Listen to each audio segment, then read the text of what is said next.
ආරම්භයක් ලෙස ගත්තොත් අපි හිතනවා අපේ රටේ මෙම වසරේ පැවැත්වෙන මේ ජනාධිපතිවරණය අපේ රටේ තීරණාත්මක දේශපාලන හැරවුම් ලක්ෂයක් බවට පරිවර්තනය කළ හැකි කියන දැඩි විශ්වාසයක් අපි සතුව තිබෙනවා. විශේෂයෙන්ම ජාතික ජනබලවේගය ගොඩනගලා පසුගිය අගෝස්තු මාසයේ 18 වෙනිදා අපි ජනාධිපතිවරණ තරඟ වදින බවත් ඒ සඳහා තරඟ වදින්නේ කවුද කියන බවත් අපි ප්‍රකාශයටපත් කරනු ලැබුවා. දැන් මාස දෙකමාරකට අධික කාලයක් අපි ගම් නියම් ගම් කරා යමින් ජනතාව දැනුවත් කරමින් විවිධ ශේෂ්ත්‍රවල ජනතාව මුණ ගැසෙමින් අපේ ප්‍රතිපත්තීන් මේ රටේ දේශපාලන වෙනසක් අවශ්‍යතාවය තිබෙන්නේ ඇයි කියන කරුණු සාකච්ඡා කරමින් තිබෙනවා. එහිදී අපි වැදගත් ස්ථානයක් ඔබවන්නේ ප්‍රතිපත්තීන් පිළිබඳව. මොකද අපේ රටේ දේශපාලනයේ මේ තිබෙන විකාර රූපී නාඩගමින් උඩට ගැනීමේ අවශ්‍යතාවයක් අපිට තිබෙනවා.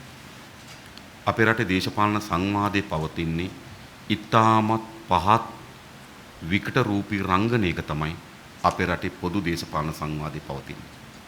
අපි මේ මැතිවරණ ව්‍යාපාරයේ පුරාවටම අපි උත්සාහ කරමින් තිබෙන්නේ මේ තිබෙන පහත් අඩියේ තිබෙන දේශපාලන සංවාදේ උඩතලයට ගෙනීම.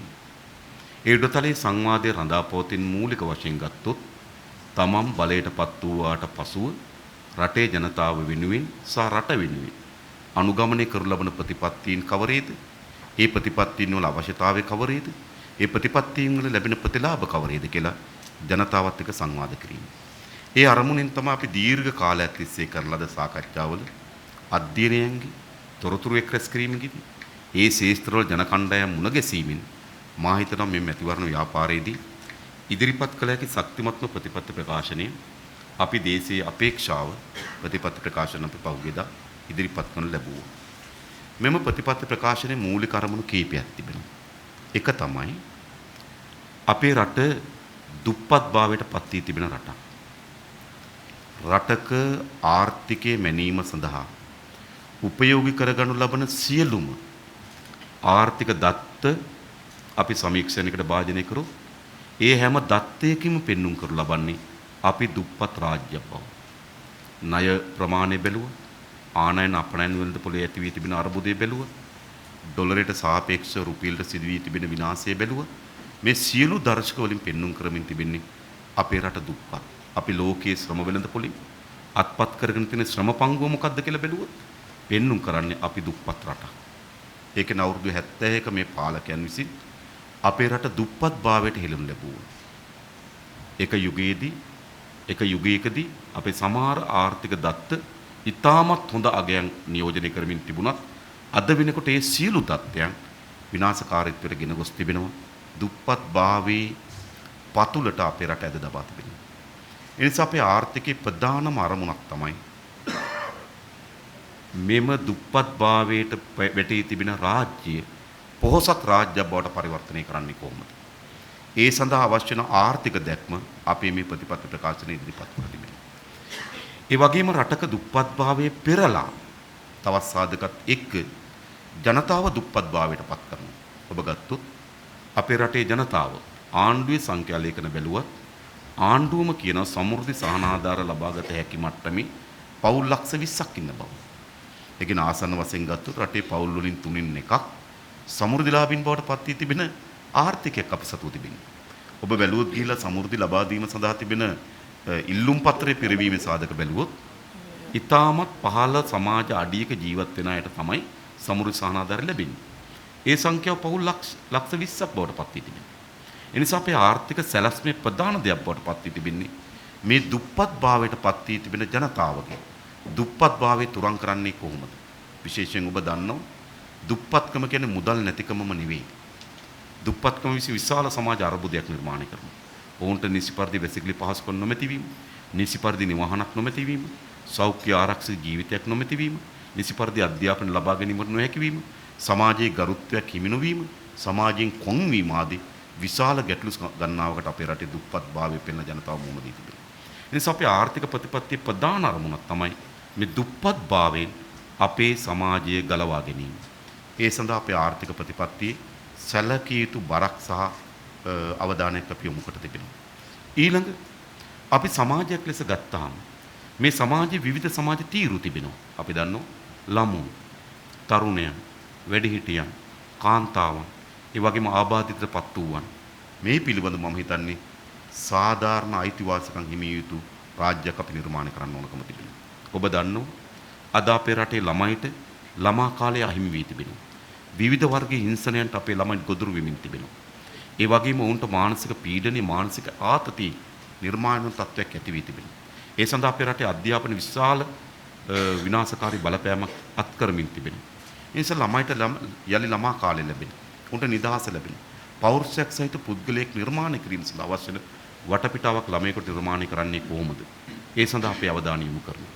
ඒ වගේම තරුණයන්ට ඔවුන්ගේ හැකියාව, ඔවුන්ගේ දක්ෂතාවයට අනුව අද කලකිරීමටපත් වී තිබෙන, අපේක්ෂා බංගත්වයටපත් වී තිබෙන මේ තරුණ පරම්පරාව අපි කොහොමද ඊටමත්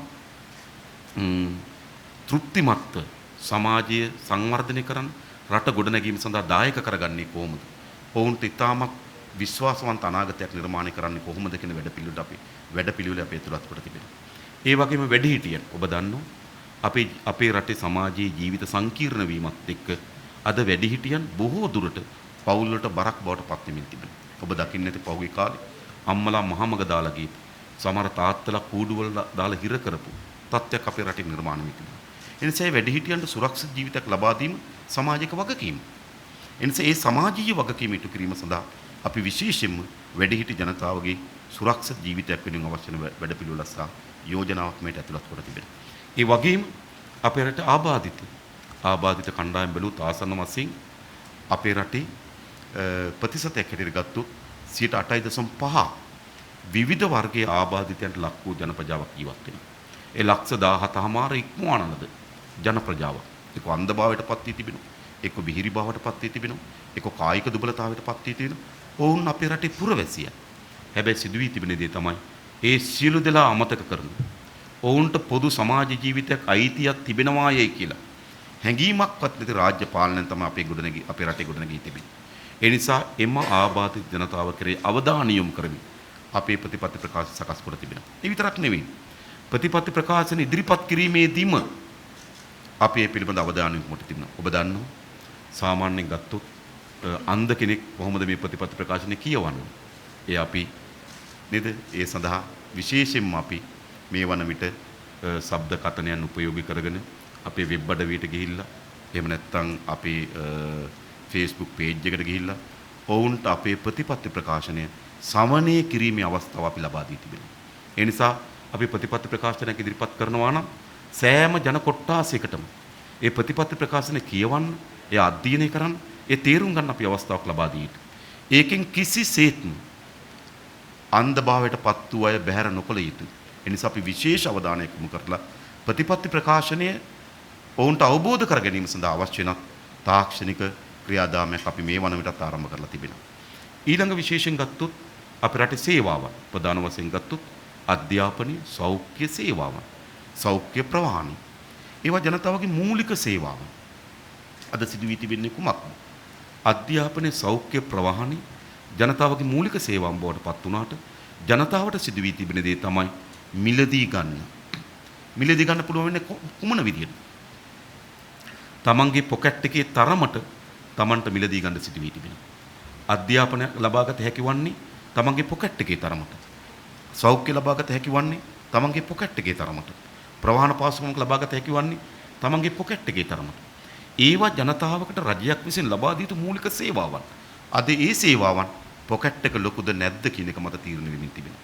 ඒ නිසා අපේ ප්‍රතිපත්ති යලි අපේ රටේ ජනතාවට ලබා දී යුතු මූලික සේවාවන් යලි නිසි පරිදි ලබා දීම සඳහා අවශ්‍ය වන යෝජනාවන් සහ ක්‍රියාමාර්ග අපේ ප්‍රතිපත්ති ප්‍රකාශනයට ඇතුළත් කර තිබෙනවා. ඊළඟ විශේෂම ගත්තොත් රාජ්‍ය සේවය. අපි මේ රාජ්‍ය සේවයේ යලි පරිවර්තන යුගයක් අපිට අවශ්‍යයි. අද මේ රාජ්‍ය සේවයෙන් තෘප්තිමත් වෙන්නේ කවුද? සතුටුදායක වෙන්නේ කවුද? රාජ්‍ය සේවයේ නියැලෙන කෙනා. ඔහු ගුරුවරයෙක්ද? ඔහු වෛද්‍යවරයෙක්ද? ඔහු ලිපිකරුවෙක්ද? ඔහු CTB එකේ රීදුරු මහත්මයෙක්ද? මේ කිසිදු ભેදකින් තොරව රාජ්‍ය සේවයේ නියැලෙන සියලුම රාජ්‍ය සේවකයන් අසතුටුදායක සේවාවක නියැලෙමින් තිබෙනවා. ඊට ප්‍රතිපක්ෂ ලෙස ගත්තොත් ඒ සේවයෙන් සේවා ලබා ගන්නා ජනතාව රාජ්‍ය සේවය පිළිබඳ සතුටුදායක තත්ත්වයක් නැති වී තිබෙනවා. ඒ නිසාම තමයි විශාල ජනතාව ඉදිරිපත් කරමින් තිබෙනවා මේවා ආණ්ඩුව කරනවට වඩා හොඳයි විකුණලා දානවා නම් කියලා. ඒක ඇවිල්ලා තිබෙන්නේ නිකන් නෙවෙයි. මේ මතයක් ගොඩනැගෙන්න හේතු සාධක උනේ රාජ්‍ය සේවයේ ජනතාවට තෘප්තිමත් භාවයක් ලක් වෙලත් නැහැ. රාජ්‍ය සේවයේ නියලන සේවකයා හෝ සේවිකාව තෘප්තිමත් භාවයට පත් වෙලත් නැහැ.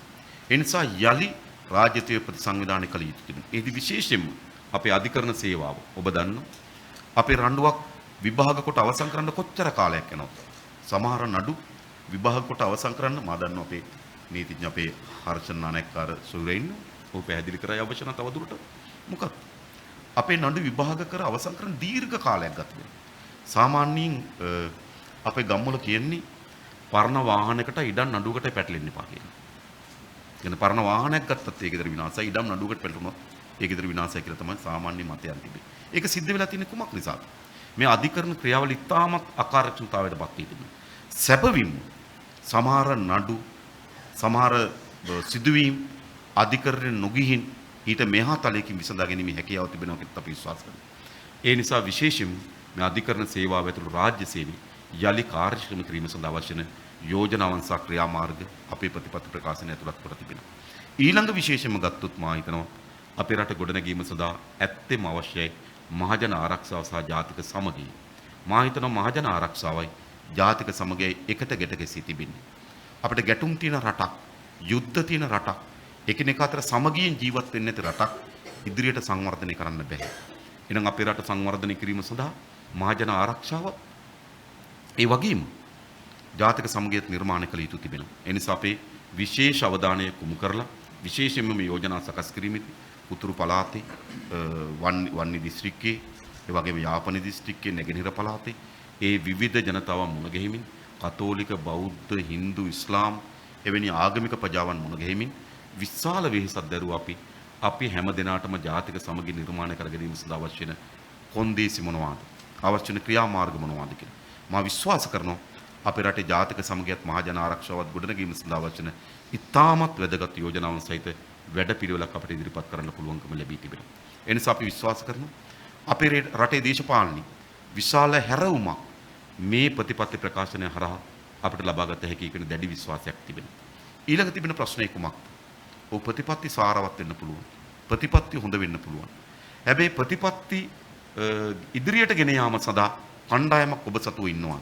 මා දන්නවා පසුගිය කාලේ පුරාවටම ජනතා විමුක්ති පෙරමුණ හැටියට අපි දේශපාලනය කරනකොට ජාතික ජන බලවේගය ගොඩන ගන්න කලින් බොහෝ දෙනා අපෙන් අහපු ප්‍රශ්නේ තමයි ඔබලාට ආණ්ඩුව පාලනය කිරීම සඳහා දක්ෂ හැකියාවන් තිබෙන කණ්ඩායමක් ඉන්නවද කියන ප්‍රශ්නේ හැමදාමත් අපි විටින් විට සමහර වෙලාවට ඍජුව ඇහුවා සමහර වෙලාවට අපි නැති තැන්වල කතා වී තිබෙන බව මා දන්නේ.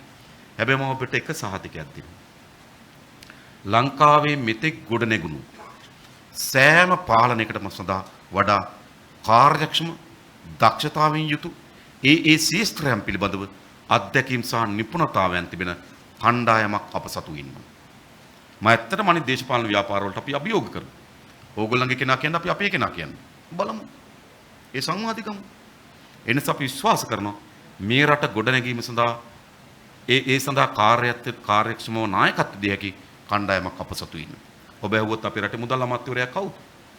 මම ඔබට කියනවා මෙතෙක් හිටපු සෑම මුදල් අමාත්‍යවරයෙකුට වඩා දක්ෂ හැකියාවන් තිබෙන අධ්‍යාපනයේ තිබෙන ඒ පිළිබඳව අත්දැකීම් තිබෙන මුදල් අමාත්‍යවරයෙක් සඳහා ඕනෑතරම් කණ්ඩායම් අපි ගාව ඉන්නවා. ඔබ ඇහුවොත් අපේ පරිසරය පිළිබඳව කවුද? ඒ සඳහා අපිට කණ්ඩායම් ඉදිරිපත් කරන්න පුළුවන්. ඔබ ඇහුවොත් ඔබගේ අධ්‍යාපනය බාරගන්නේ කවුද? මා හිතන්නේ අපේ රටේ අධ්‍යාපනයේ නියැලෙන දරුවන් එක්ක සමීපව වැඩ කටයුතු කරන ඒ වගේම ලෝකේ පුරාම ගිහිල්ලා අධ්‍යාපනයේ විවිධ රටාවන් පිළිබඳ අධ්‍යයන කරලා තිබෙන එවැනි අත්දැකීම් තියෙන කණ්ඩායමක් අපි සතු ඉන්නේ.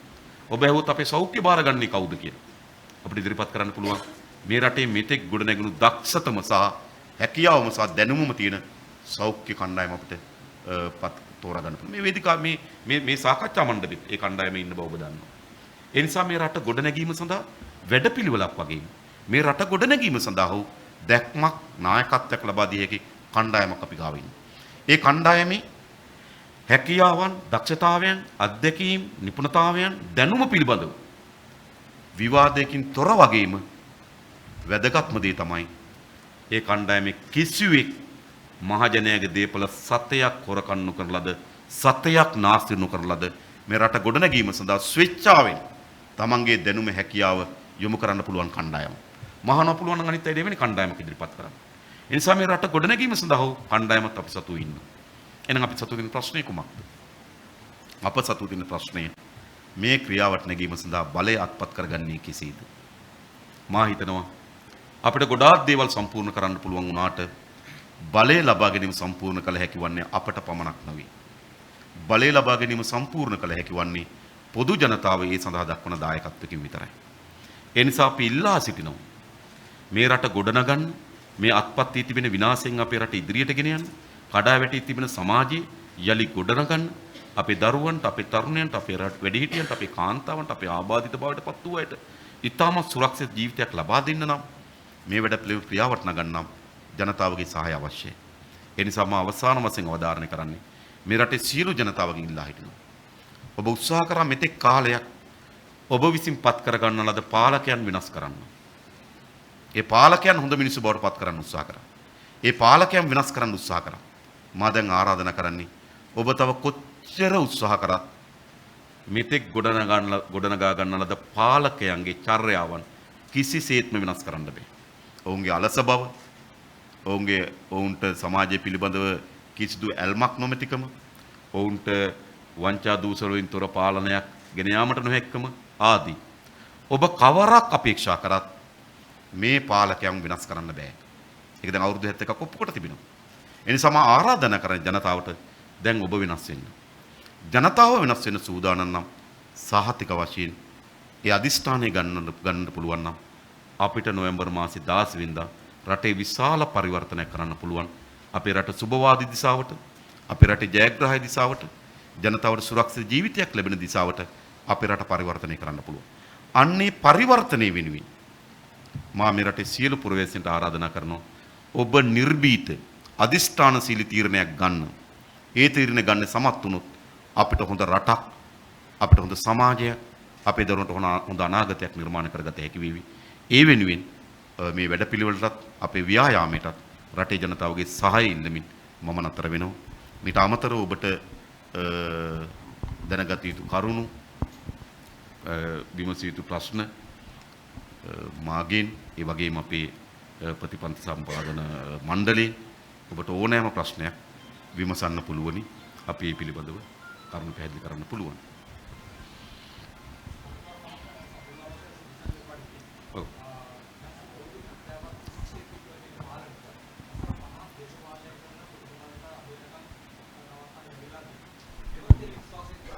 මේක වෙනස් කරන්න. විශේෂයෙන්ම අපි පෙනී හිටින්නේ හුදු ආණ්ඩු පරිවර්තනයකට නෙවෙයි. ආණ්ඩු පරිවර්තනයෙන් අවුරුදු 5න් 5ට සමහර දවස්වල අවුරුද්දෙන් අවුරුද්දට ආණ්ඩු පරිවර්තන සිදු වී තිබෙනවා. අපි පෙනී හිටින්නේ සමාජ පරිවර්තනයක් වෙන්නේ. සමහර විට සමාජ පරිවර්තනයක් සිදු වෙන්නේ දශක සියවස් වලින්. සමාජ පරිවර්තන. අපි සමාජ පරිවර්තනයක් විශ්වාස කරන දේශපාලන ව්‍යාපාරය. ඒතර ඔබ අහනවා මෙතෙක් ඒ පරිවර්තන ඉටු කරගන්න බැරි වුණා නම් මෙවර ඔබට ඒ පරිවර්තන ඉටු කර ගැනීම සඳහා තිබෙන විශ්වාසය කුමක්ද? ඒක ඇහුවොත් අපි දන්නවා දේශපාලන චලනයන් සිද්ධ වෙන්නේ 1 2 3 4 කියන අනුක්‍රමික පිළිවෙලට නෙවෙයි. දේශපාලන පරිවර්තනයන් සිද්ධ වෙන්නේ පිමි ලෙස. ඒ ඔබට උදාහරණයකට ගත්තොත් 2014 නොවැම්බර් මාසේ කවුරු හරි කිව්වනම් 2015 ජනවාරි මාසේ මහින්ද රාජපක්ෂ ජනාධිපති නෙවෙයි කියලා කවුරුත් විශ්වාස කරන්නේ. ඒ වගේ මේකේ අනිත් පැත්ත කිව්වනම් 2015 මැයි මාසේ වගේ කිව්වනම් නොවැම්බර් මාසේ අගමැති රනිල් කියලා ඒ කවුරුත් විශ්වාස කරන්නේ. හැබැයි දේශපාලන විශේෂ හැරවුම් පිමියෙනවා. අපි විශ්වාස කරනවා මේ ජනාධිපතිවරණදී එවැනි දේශපාලන හැරවුමකට, එවැනි දේශපාලන පිම්මකට අවශ්‍ය වෙන සාධක සම්පූර්ණ වී තිබෙනවා. එක ජනතාවට තවදුරටත් මේ විදිහට ජීවත් වෙන්න බැරිකම. හැම ජනතාවක්ම වෙනසක අවශ්‍යතාවයක් තිබෙනවා. ඒ වගේම පාලකයට තවදුරටත් මේ විදිහට පාලනය ගෙන යන්න බැරිකම. මේ තත්ත්වයද සම්පූර්ණ වී තිබෙනවා.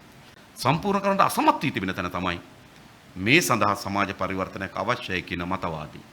අපි විශ්වාස කරනවා දීර්ඝ කාලයක් අපි කරන ලද අරගලයන් මතවාදී දැක්වීම හරහා සමාජයේ ඇතුලේ තවදුරටත් මේ සමාජ ක්‍රම ඉදිරියට ගෙන නොයා යුතුයි කියන මතවාදයක් ඉදිරියට ඇවිල්ලා තිබෙනවා. ඒ දෙක ඉතා හොඳින් සම්පූර්ණ වුණොත් මේ නොවැම්බර් මාසේ 16 වෙනිදා මේ පින්ම ගන්න පුළුවන් කියන දැඩි විශ්වාසයක් අපි තුළ තිබෙනවා. තව කෙටි ප්‍රශ්නයක් දැන් සමාජ මාධ්‍ය අවකාශයේ තියෙන නිදහස් භාවිතය නිසා ඔබතුමාලගේ මතය ඉතා හොඳින් ව්‍යාප්ත වෙනවා. නමුත් රටේ බහුතර ඡන්දදායකයෝ සමාජ මාධ්‍යවල තියෙන තත්ත්වයක් එක්ක මේ නැහැ කියලා කියන්නත් පුළුවන්. මොකද සාම්ප්‍රදායික මාධ්‍ය වලින් ඔවුන්ට ඇහැ ගන්න ප්‍රමාණය වැඩි. අපි මේ කතා කරන බ්ලොක් කෝට් එක ගැන කතා කරනවා. මේ ඔබතුමාලගේ බ්ලොක් කෝට් එක ඉතාමත් අඩු මට්ටමක තියෙනවා. එතකොට මේ බ්ලොක් කෝට් එකෙන් කොහොමද ඔබතුමාලගේ පැත්තට මිනිස්සු වැදලා ගන්න මේ වෙද්දී ඔබතුමාලා මැතිවරණ ප්‍රචාරණය සමත් වෙලා තියෙනවද? ඔබ කිව්ව එක ඇත්ත. ඒ කියන්නේ අපි හිතනවා අපේ රටේ තාක්ෂණය වර්ධනය වීම, තොරතුරු තාක්ෂණය පළල් වීම හරහා අපේ රටට ප්‍රබල බලපෑමක් කළ හැකි මාධ්‍ය ශාස්ත්‍රයක් හැටියට විශේෂම විද්‍යුත් නාලිකා පත් වී තිබෙනවා. ඒ වගේම අපි ඉතාමත් හොඳ අවබෝධයක් අපිට තිබෙනවා මේ විද්‍යුත් නාලිකාවලට යම් දේශපාලන න්‍යාය පත්‍රයක් තිබෙන බව. ඒක අපි දන්නවා. සමහර දේශපාලන පක්ෂවලට නාලිකා තිබෙනවා. සමහර නාලිකාවලට පක්ෂ තිබෙනවා. ඒක මම හිතන්නේ හංගන්න දෙයක් නෙවෙයි. මම විතරක් නෙවෙයි මට වඩා හොඳින් දන්න ඇති. ඒ මාධ්‍ය ආයතන වල වැඩ කරන ඔබට ඔබගේ ප්‍රවෘත්ති සංස්කරණය කරන්න උපදෙස් දෙන්නේ කොහොමද? ඔබට ඔබගේ වාර්තාකරණය පෙළගස්සන්න උපදෙස් දෙන්නේ කොහොමද කියන එක පිළිබඳව මට වඩා ඔබ දන්නවා. ඒ නිසා ඔබ ලියනකොටම දන්නවා සංස්කරණය නොවි ලියන්නේ කොහොමද කියලා. මේ කැලල නම් අපේ ලොක්කා දාන්න දෙන්නේ නැහැ අපි දන්නවා. මේක තමයි ස්වභාවය. ඒ නිසා වෙනි මාධ්‍ය ප්‍රබල ජනතාවට බලපෑමක් කරන මේ වලම ඒ මෙවලමට යම් දේශපාලනයක් ඇතුල් වී තිබෙනවා. ඒක බැලු බැලමට අපිට අවස්ථාගත තත්ත්වයක් නිර්මාණය කොට තිබෙනවා. හැබැයි ඒ වගේම අපි විශ්වාස කරනවා පුළුල්ලු සමාජ ජාලා මාධ්‍ය ජාලාව යම් මා කියන්නේ ඒක අතනින් තියෙන සම්පූර්ණ අපිට අනිත් පැත්තට හරවන්න පුළුවන් වේවි කියලා. නමුත් අපි ඒකේ යම් ඉඩක් නිර්මාණය කරගෙන තිබෙනවා. හැබැයි අපි ඒ වගේම අපේ ප්‍රමුඛතම සහ වැදගත්ම අවධානය අපි යොමු කරලා තිබෙන්නේ පුරවැසියා ගිහිල්ලා ගෙදර මුණ ගැසීම. මුහුණට මුහුණ කරන ලද සංවාදය. ඒ සංවාදය තමයි ප්‍රබල භාවයට පත් කර හැකි වීම කියන්නේ. ඒ නිසා අපි උත්සාහ කරමින් තිබෙන මේ මැතිවරණ ව්‍යාපාරේ සෑම නිවසකටම යන්න. ඒ වගේම සමහර නිවස් වලට අවම වශයෙන් දෙපාරක්වත් යන්න. මා හිතනවා ඒ තමයි දේශපාලන ව්‍යාපාරයක් ඇටියට අපිට තිබෙන මාධ්‍ය වලින් ඉඩකඩ ලබා ගන්නා ගම අපේ ප්‍රබලම මාධ්‍ය බවට පත් කරගන්න වේවි කියලා අපි විශ්වාස කරනවා. ගෙන්ගෙට යාම සහ ඔවුන් එක්ක ගෙදර ගිහලා කරන සංවාදය.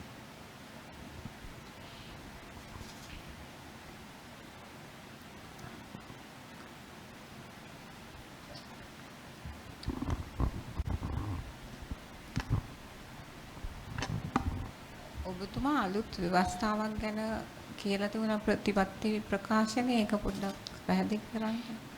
ඒ කියන්නේ අපි හිතනවා 1978 ආරම්භ කරන මේ නව ව්‍යවස්ථාවට අසමත් වී තිබෙනවා අපේ රටේ බොහෝ පාර්ශවවල බොහෝ පැතිවල. ඒ වගේම මේ ආණ්ඩුක්‍රම ව්‍යවස්ථාව දැන් අවස්ථා 19ක් සංශෝධනය වී තිබෙනවා. ඒ නිසා ව්‍යවස්ථාවේ සැලකිය යුතු විකෘතිමේ ස්වභාවයක් ඇති වී තිබෙනවා. උදාහරණයකට ගත්තොත් 19 වෙනි සංශෝධනය ඒක සැලකිය යුතු ප්‍රජාතාන්ත්‍රික සංශෝධනයක් වෙනවා වගේම ඒ සංශෝධනය ඇතුලේ බල කේන්ද්‍ර දෙකක වමනාව ගැබ්වී තිබුණා. ජනාධිපතිවරයාගේ බල කේන්ද්‍රයේ වමනාවත් රනිල් වික්‍රමසිංහ අගමැතිවරයා ලෙස තමන්ගේ බල කේන්ද්‍රයේ වමනාවත් ගැබ්වී තිබෙන මේ 19 ඇතුලේ. ඒ නිසා 19 බැලුවොත් යම් සංක්‍රාන්ති කාල පරිච්ඡේදයක් තමයි 19 ඉක්මවන්න පුළුවන්කම තිබෙන්නේ. ඒ නිසා අපේ රටට ඒ සංශෝධන දෙස බැලුවොත් අවසන් සංශෝධන දෙස බැලුවත් නව ආණ්ඩුක්‍රම ව්‍යවස්ථාවක් අපිට ඕන. ඒ නව ආණ්ඩුක්‍රම ව්‍යවස්ථාවේ අපි අවධානය යොමු කරන ශේත්‍ර ගණනාවක් තියෙනවා. එක ජනතාවගේ මූලික අයිතිවාසිකම් ශක්තිමත් කිරීම. දෙවෙනි කරුණක් හැටියට ගත්තොත් පොදු ජනයා ජීවත් ඔහුගේ භාෂාව, ඔහුගේ ආගම, ඔහුගේ සංස්කෘතියන් පිළිබඳ ભેදකින් නොසලකා. ඕසි සරලව කිව්වොත් ඔහු සිංහලද දෙමළද මුස්ලිම්ද ભેදකින් නොසලකා ඔහු ජීවත් වෙන පළාත නාගරිකද ග්‍රාමීයද කියන ભેදකින් සලකා ඒ හැම දෙනාම පාලනයේ සමහවුල්කරුවන් බවට පත් කරගත යුතුයි. අපි දන්නවද පාලනය කියලා කියන්නේ සමහවුල්කරුවන් නෙවෙයි බොහෝ අය මේ පාලනයේ පරිදියේවත් නැහැ. ඒගොල්ලෝ ඡන්ද දීම සඳහා පමණයි හවුල් වෙන්නේ. හැබැයි උන් එහාට යන පාලන ව්‍යුහයකට මේ ජනතාවට සමහවුල්කරුවන් බවට පත් වෙන්න අවස්ථාව ලැබිලා නැහැ. ඒ නිසා අපි උත්සාහ කරනවා සෑම ජන කොට්ටාසයක් මේ පාලන ව්‍යුහයේ සම කොටස් කරුවන් බවට පත් කර ගැනීම සඳහා අවශ්‍ය වෙන ව්‍යවස්ථා සංශෝධනයක් ගෙනීම. ඒ මා හිතන්නේ අපි ව්‍යවස්ථා සංශෝධනය අඩංගු යුතු මූලික කරුණු ගැන අපි අදහසක් ඉදිරිපත් කළා තිබෙනවා. නමුත් ව්‍යවස්ථාවක් කියලා කියන්නේ රටේ ජනතාවගේ මූලික නීතිය.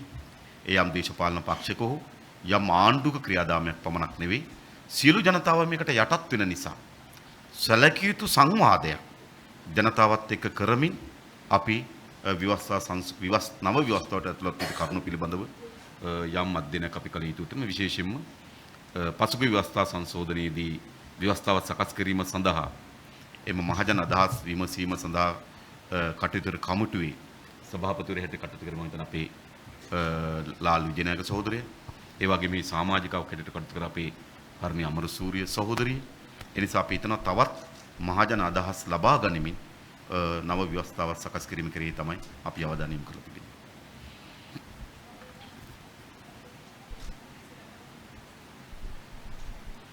ඔව් විශේෂයෙන්ම ඔබ දන්නවා පහුගිය කාලේ මේ දේශපාලන සිරකරුවන් පිළිබඳව නීතිය ක්‍රියාත්මක වූ ආකාරය. ඔබ හිතන්න LTT සංවිධානය ප්‍රබලම සංවිධානයක් බවට පත් වෙන සාධක තුනක් බලපෑවා. එක අවියායුධ, දෙක මුදල්, තුන ජාත්‍යන්තර සබඳතා. ඔබ හිතන්නේ මේ තුනම සම්පූර්ණ කරලා දුන්නේ කුමාර් පද්මනාදන් කෙනෙක් KP. ඔහු තමයි අවියායුධ සැපයුම් කරුවා. ඔහු තමයි මුදල් සැපයුම් කරුවා. ඔහු තමයි ජාත්‍යන්තර සබඳතාවයන් ගොඩනගන ලද කෙනා. ඒ නිසා තමයි ප්‍රභාකරන්ගේ ඝාතනයෙන් පසුව ඔහු LTT සංවිධාන නායකත්වයට පත් වුණේ. ඔබට මතකද විශාල ආන්දෝලන තුඩුදීප ප්‍රවෘත්ති නිර්මාණය කරමින් KP ලංකාවට ගෙනාවා. හැබැයි ඔහු කිසිදු අධිකරණයකට හෝ කිසිදු බන්ධනාගාරයකට යොමු නොකොට ඔහු නිදහසේ ගත කරමින් තිබෙනවා. ඒ වගේම මා අත්අඩංගුවට පෙර රැඳවියන් බලන්න ගියා. එක රැඳවියෙක් මට හම්බුණා. එයා අත්අඩංගුවට අරගෙන තිබෙන්නේ LTT සංවිධානයේ හැඳුනුම්පතක් ඔහු සතුව පැවතීම. කියන්නේ LTT සංවිධානයේ කාලේ හැඳුනුම්පත් නිකුත් කළ තේ හැඳුනුම්පතක් ළඟ තබා ගැනීම තමයි ඔහු අත්අඩංගුවට ගැනීමට හේතුව. හැබැයි හැඳුනුම්පත අත්සන් කළ තිබෙන්නේ දයා මාස්ටර්. මා බලන්න යනකොට ඔහු හිරේ දයා මාස්ටර් එළියේ. ඒක සිද්ධ වෙන්නේ කොහොමද? ඒ වගේම සමහර බන්ධනාගාරගත වූ අය ඉන්නවා. ඔහු ඒ වරදට වරදකරුවෝ වුවත් ඔහුට එල්ල කොට තිබෙන චෝදනාවන්ට වැරදිකරුවෝ වුවත් ඔහුට දඬුවම ලබා දිය හැක්කේ අවුරුදු 7ක් වගේ. උපරිම දඬුවම. හැබැයි රිමාන්ඩ් බාරේ ඉන්න අවුරුදු 20ක් විතර. එතකොට ඔහු ඒ වරදට වැරදකරුවා වුණත් ඔහු අවුරුදු 7යි රිමාන්ඩ් සිරගතව සිටිය යුතු වන්නේ. හැබැයි නඩුව පමා වීම, චෝදනා ගොනු කිරීමට අසමත් වීම, නීති ප්‍රතිපාර්තමේන්තුව සඳහා කාර්යස්ව මැදිහත් නොවීම, සමන් කලින් කියපු නඩු පමා වීම හේතු සාධක හේතු කොටගෙන ඔහු අවුරුදු 20කට ආසන්න කාලයක් බන්ධනාගාරගත වී තිබෙනවා. ඒ නිසා මම හිතනවා මෙතන තිබෙන්නේ අර නීතිමය ප්‍රශ්නයට වඩා සමාජ යුක්තිය පිළිබඳ ප්‍රශ්නය. ඉතින් සමාජ යුක්තිය පිළිබඳ ප්‍රශ්නය සැලකිල්ලක් කරමින් තමයි අපි යෝජනා කර තිබෙන්නේ ඔවුන් නිදහස් කළ යුතුයි කියලා.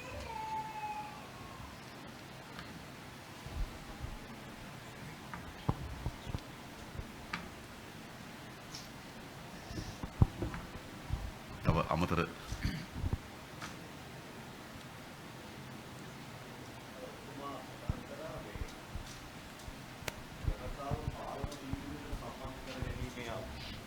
සැලස්මක් ගැන. ඔව්. ආණ්ඩුක්‍රම ව්‍යවස්ථාව ගැන. ඒක ආණ්ඩුක්‍රම ව්‍යවස්ථාව සකස් කර ගැනීම සඳහා ඔවුන්ගෙන් අදහස් ලබා ගැනීමද? අපිට දෙකක් තියෙනවා. එකක් ආණ්ඩුක්‍රම ව්‍යවස්ථාව සකස් කර ගැනීම සඳහා ජනතාවගේ යෝජනා ගැනීම. ඊළඟ ආණ්ඩුක්‍රම ව්‍යවස්ථාව ඇතුළේම ජනතාව පාලන ව්‍යුහයට සම්බන්ධ කරගන්නේ කොහොමද කියලා සකස් කිරීම. ඒ සඳහා අපි යෝජනා කරලා තිබෙනවා ජනතා සභා ව්‍යුහය. ඒක අපි යෝජනාවේ තිබෙනවා. එන ජනතාව ඍජුවම තමන්ගේ පාලනයට හවුල් වීම සඳහා සකස් කරන ලද ව්‍යුහයක් පිළිබඳ අපේ යෝජනාවේ අඩංගු වී තිබෙනවා. උදාහරණයක් දෙන්න පුළුවන්. උදාහරණයක් ගත්තොත් මෙහිම ඒ කියන්නේ දැන් අපි හිතනවා අපේ යම් ඒකක නිර්මාණ විය යුතු තිබෙනවා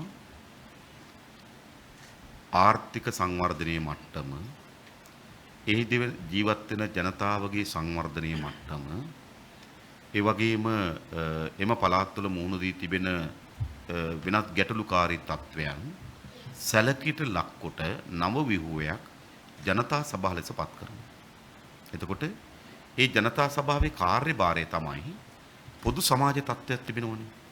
ඒ පොදු සමාජ තත්ත්වයේ කරා එම ජනතා සභාව තුළ ජීවත් වෙන ජනතාවගේ ජීවන තත්ත්වය, සමාජ තත්ත්වය, ආර්ථිකය, පොදු තත්ත්වය සඳහා ගෙනීම. අන්න ඒ ගෙනීම සඳහා ගොඩනැගෙන ජනතා සභාව ක්‍රියාකාරීත්වයට එළඹෙන්නේ එම ජනතාවගේ අදහස්, යෝජනා, ඔවුන්ගේ උවමනාවන් නියෝජනය වෙන පරිදි. ඒතර තමයි පාලන ව්‍යුහයට ජනතාව සම්බන්ධ වීමේ ආකෘතිය බවට පත් වෙන්නේ.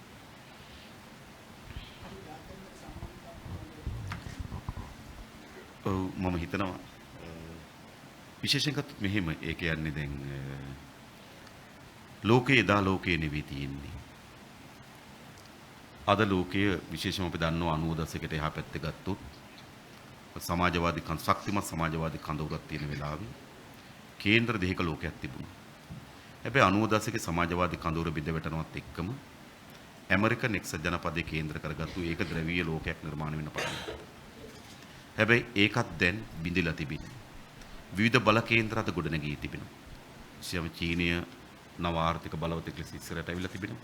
ඉන්දියාව මේ කලාපයේ නව බලවතෙක්ට වර්ධනය වෙමින් තිබෙනවා. ඔවුන් එක්සත් ජාතික සංවිධානයේ නිත්‍ය නියෝජිතයෙක් හැටියට ඉල්ලීම් කරාත් ඔවුන් සංවාදිකයේ දෙමින් තිබෙනවා. ඒ වගේම මැද පෙරදිග කලාපයේ නව ප්‍රවණතාවයන් ගොඩනැගී තිබෙනවා. යුරෝපා කලාපයේ රුසියාවේ ආදී කලාපවල නව සබත්තාවයන් නව තත්ත්වයන් ගොඩනැගී තිබෙනවා. ඒතර අපි ලංකාවක් හැටියට අපි ලංකාවේ තිබෙන පිහිටීම අපේ ආර්ථිකයේ හැකියාව අපි ලෝකයේ අත්පත් කරන තැන ඒ ඔක්කොමත් එක්ක සංසන්දනය කරලා බැලුවොත් අපි මහා බලවත් රාජ්‍යයක් නොවේ. අපිට තේරුම් ගත යුතුයි. ඒ නිසා අපේ විදේශ ප්‍රතිපත්ති සකස් වී යුතු වන්නේ අර තිබෙන බල කේන්ද්‍රයන්ගේ කවර හෝ බල කේන්ද්‍රයක් සමග සමපාත වෙමින් නෙවෙයි. මා දන්නවා මෙතෙක් අපේ රටේ හැම ආණ්ඩුවක්ම උත්සාහ කරමින් තිබෙන්නේ යම් බල කේන්ද්‍රයක් එක සමපාත වෙන. ඔවුන් එක ඉතාමත් කිට්ටු සබත්තාවෙන් සහිත විදේශ ප්‍රතිපත්තිය. ඒකෙන් සිදුවී තිබෙන දේ තමයි අනෙක් රාජ්‍යයන් අපිට අහිතකර ප්‍රතිපත්ති සහ ක්‍රියාමාර්ග වලට අවතීර්ණ වෙමින් තිබෙනවා. ඒ නිසා අපි මේ සියලු බල කේන්ද්‍රයන් එක්ක තුලිත විදේශ ප්‍රතිපත්තියක් අනුගමනය කරන්න බලාපොරොත්තු වෙනවා. ඒ වගේම මම ඔබට එකක් කියන්නම්. අපේ විදේශ ප්‍රතිපත්ති සකස් වුණේ පහුගිය කාලේ භාවිතාවන් දෙස බැලුවොත් මා කියන්නේ විදේශ ප්‍රතිපත්ති සකස් කරේ රටක රාජතාන්ත්‍රික උවමනාවන් ගැන කල්පනා කරමින් නෙවෙයි. ඉන්න පාලකයාට කවුද වැඩියෙන් ගෙව්වේ කියන එක මත. ඒ වගේ කිමින් කියන්නේ. සමහර ජනාධිපතිවරුන්ට චීන සමාගම් වලින් මුදල් ලබා දී තිබෙනවා. ඒතර අපිට සාධාරණ සැකයක් තියෙන මුදල් ලබා දීමමද එවැනි රාජ්‍යයන් එක්ක වැඩි සබත්තාවයක් ගොඩනැගෙන්න හේතුව. කියන අපි රටක් හැටියට රාජතාන්ත්‍රික ප්‍රතිපත්තියද මුදල් සංස්කරණය. ඒ නිසා අපිට වැදගත් තොරතුරු තිබෙනවා. සමහර විදේශ ප්‍රතිපත්තීන් අපි සකස් කර තිබෙනවා. සමහර රාජ්‍යයන් එක්ක සමීප වෙන්න, සමහර රාජ්‍යයන් දුරස් වෙන්නත් හේතු සාධක වී තිබෙන්නේ. අභ්‍යන්තරව හඹා ගියපු කොමිස් අල්ලස් වරප්‍රසාද. මා හිතනවා අපේ විදේශ සේවාව, අපේ විදේශ ප්‍රතිපත්තිය ඒ තත්ත්වෙන් නම් ගලව ගන්න. ඒ පිළිවෙලව සාධක වෙනවා.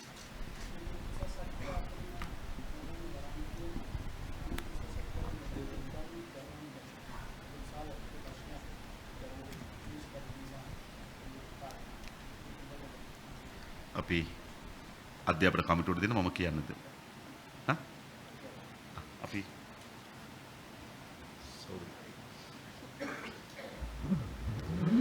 ඔව් අපි විශේෂයෙන් ඒකට අවධානය යොමු කරලා තියෙන්නේ අපි යෝජනා කරන්නේ පළවෙනි ශ්‍රේණියට ඇතුළත් වන දරුවන්ගෙන් 50%ක්වත් යම්කිසි උසස් අධ්‍යාපනයකට වරම් ලැබිය යුතුයි කියන යෝජනාව අපි ඉදිරිපත් කරලා තියෙන්නේ.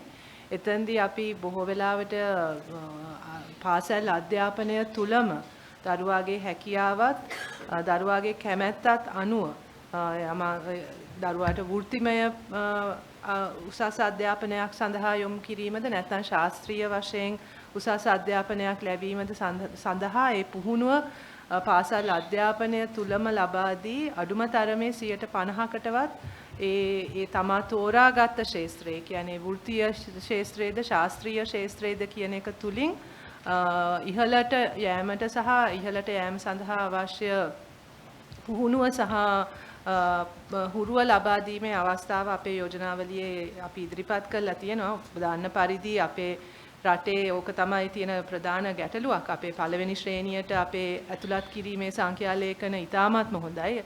95%ට වැඩි ස්ත්‍රී පුරුෂ දෙකම ගත්තම නමුත් අපේ උසස් අධ්‍යාපනයට ගත්තම ඒක ඉතාමත්ම අඩු මට්ටමක තියෙන. ඉතින් රටකට දියුණු වෙන්න බෑ එහෙම උසස් අධ්‍යාපනයට තියෙන අවස්ථා හිර කිරීම තුලින්. ඉතින් අපේ ප්‍රධාන අවධානයක් වෙනවා මේ අවස්ථා වැඩි කිරීම සඳහා උසස් අධ්‍යාපනය ප්‍රතිව්‍යුහගත කිරීම.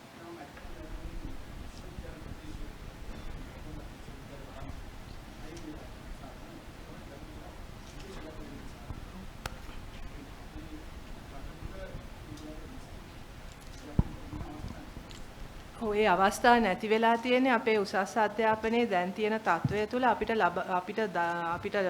ඇතුළත් කරගන්න පුළුවන් ළමයි සංඛ්‍යාව සීමිත වීම. ඉතින් ඒ නිසා අපි අපේ ප්‍රධාන අරමුණක් වෙලා තියෙන්නේ ඒ අවස්ථා දියුණු කිරීම, අවස්ථා වැඩි කිරීම.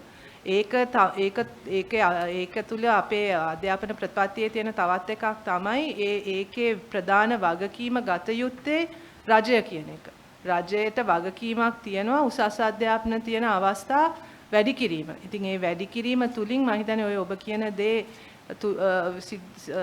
කියන දේට ආමන්ත්‍රණයක් සිද්ධ වෙනවා. ඒ අවස්ථා වැඩි වෙනවා. ඒ අවස්ථා වැඩි කිරීම තුලින් උසස් අධ්‍යාපනයට එන ප්‍රමාණය වැඩි කිරීමට තමයි අපේ ප්‍රධාන අභිප්‍රාය වෙන්නේ.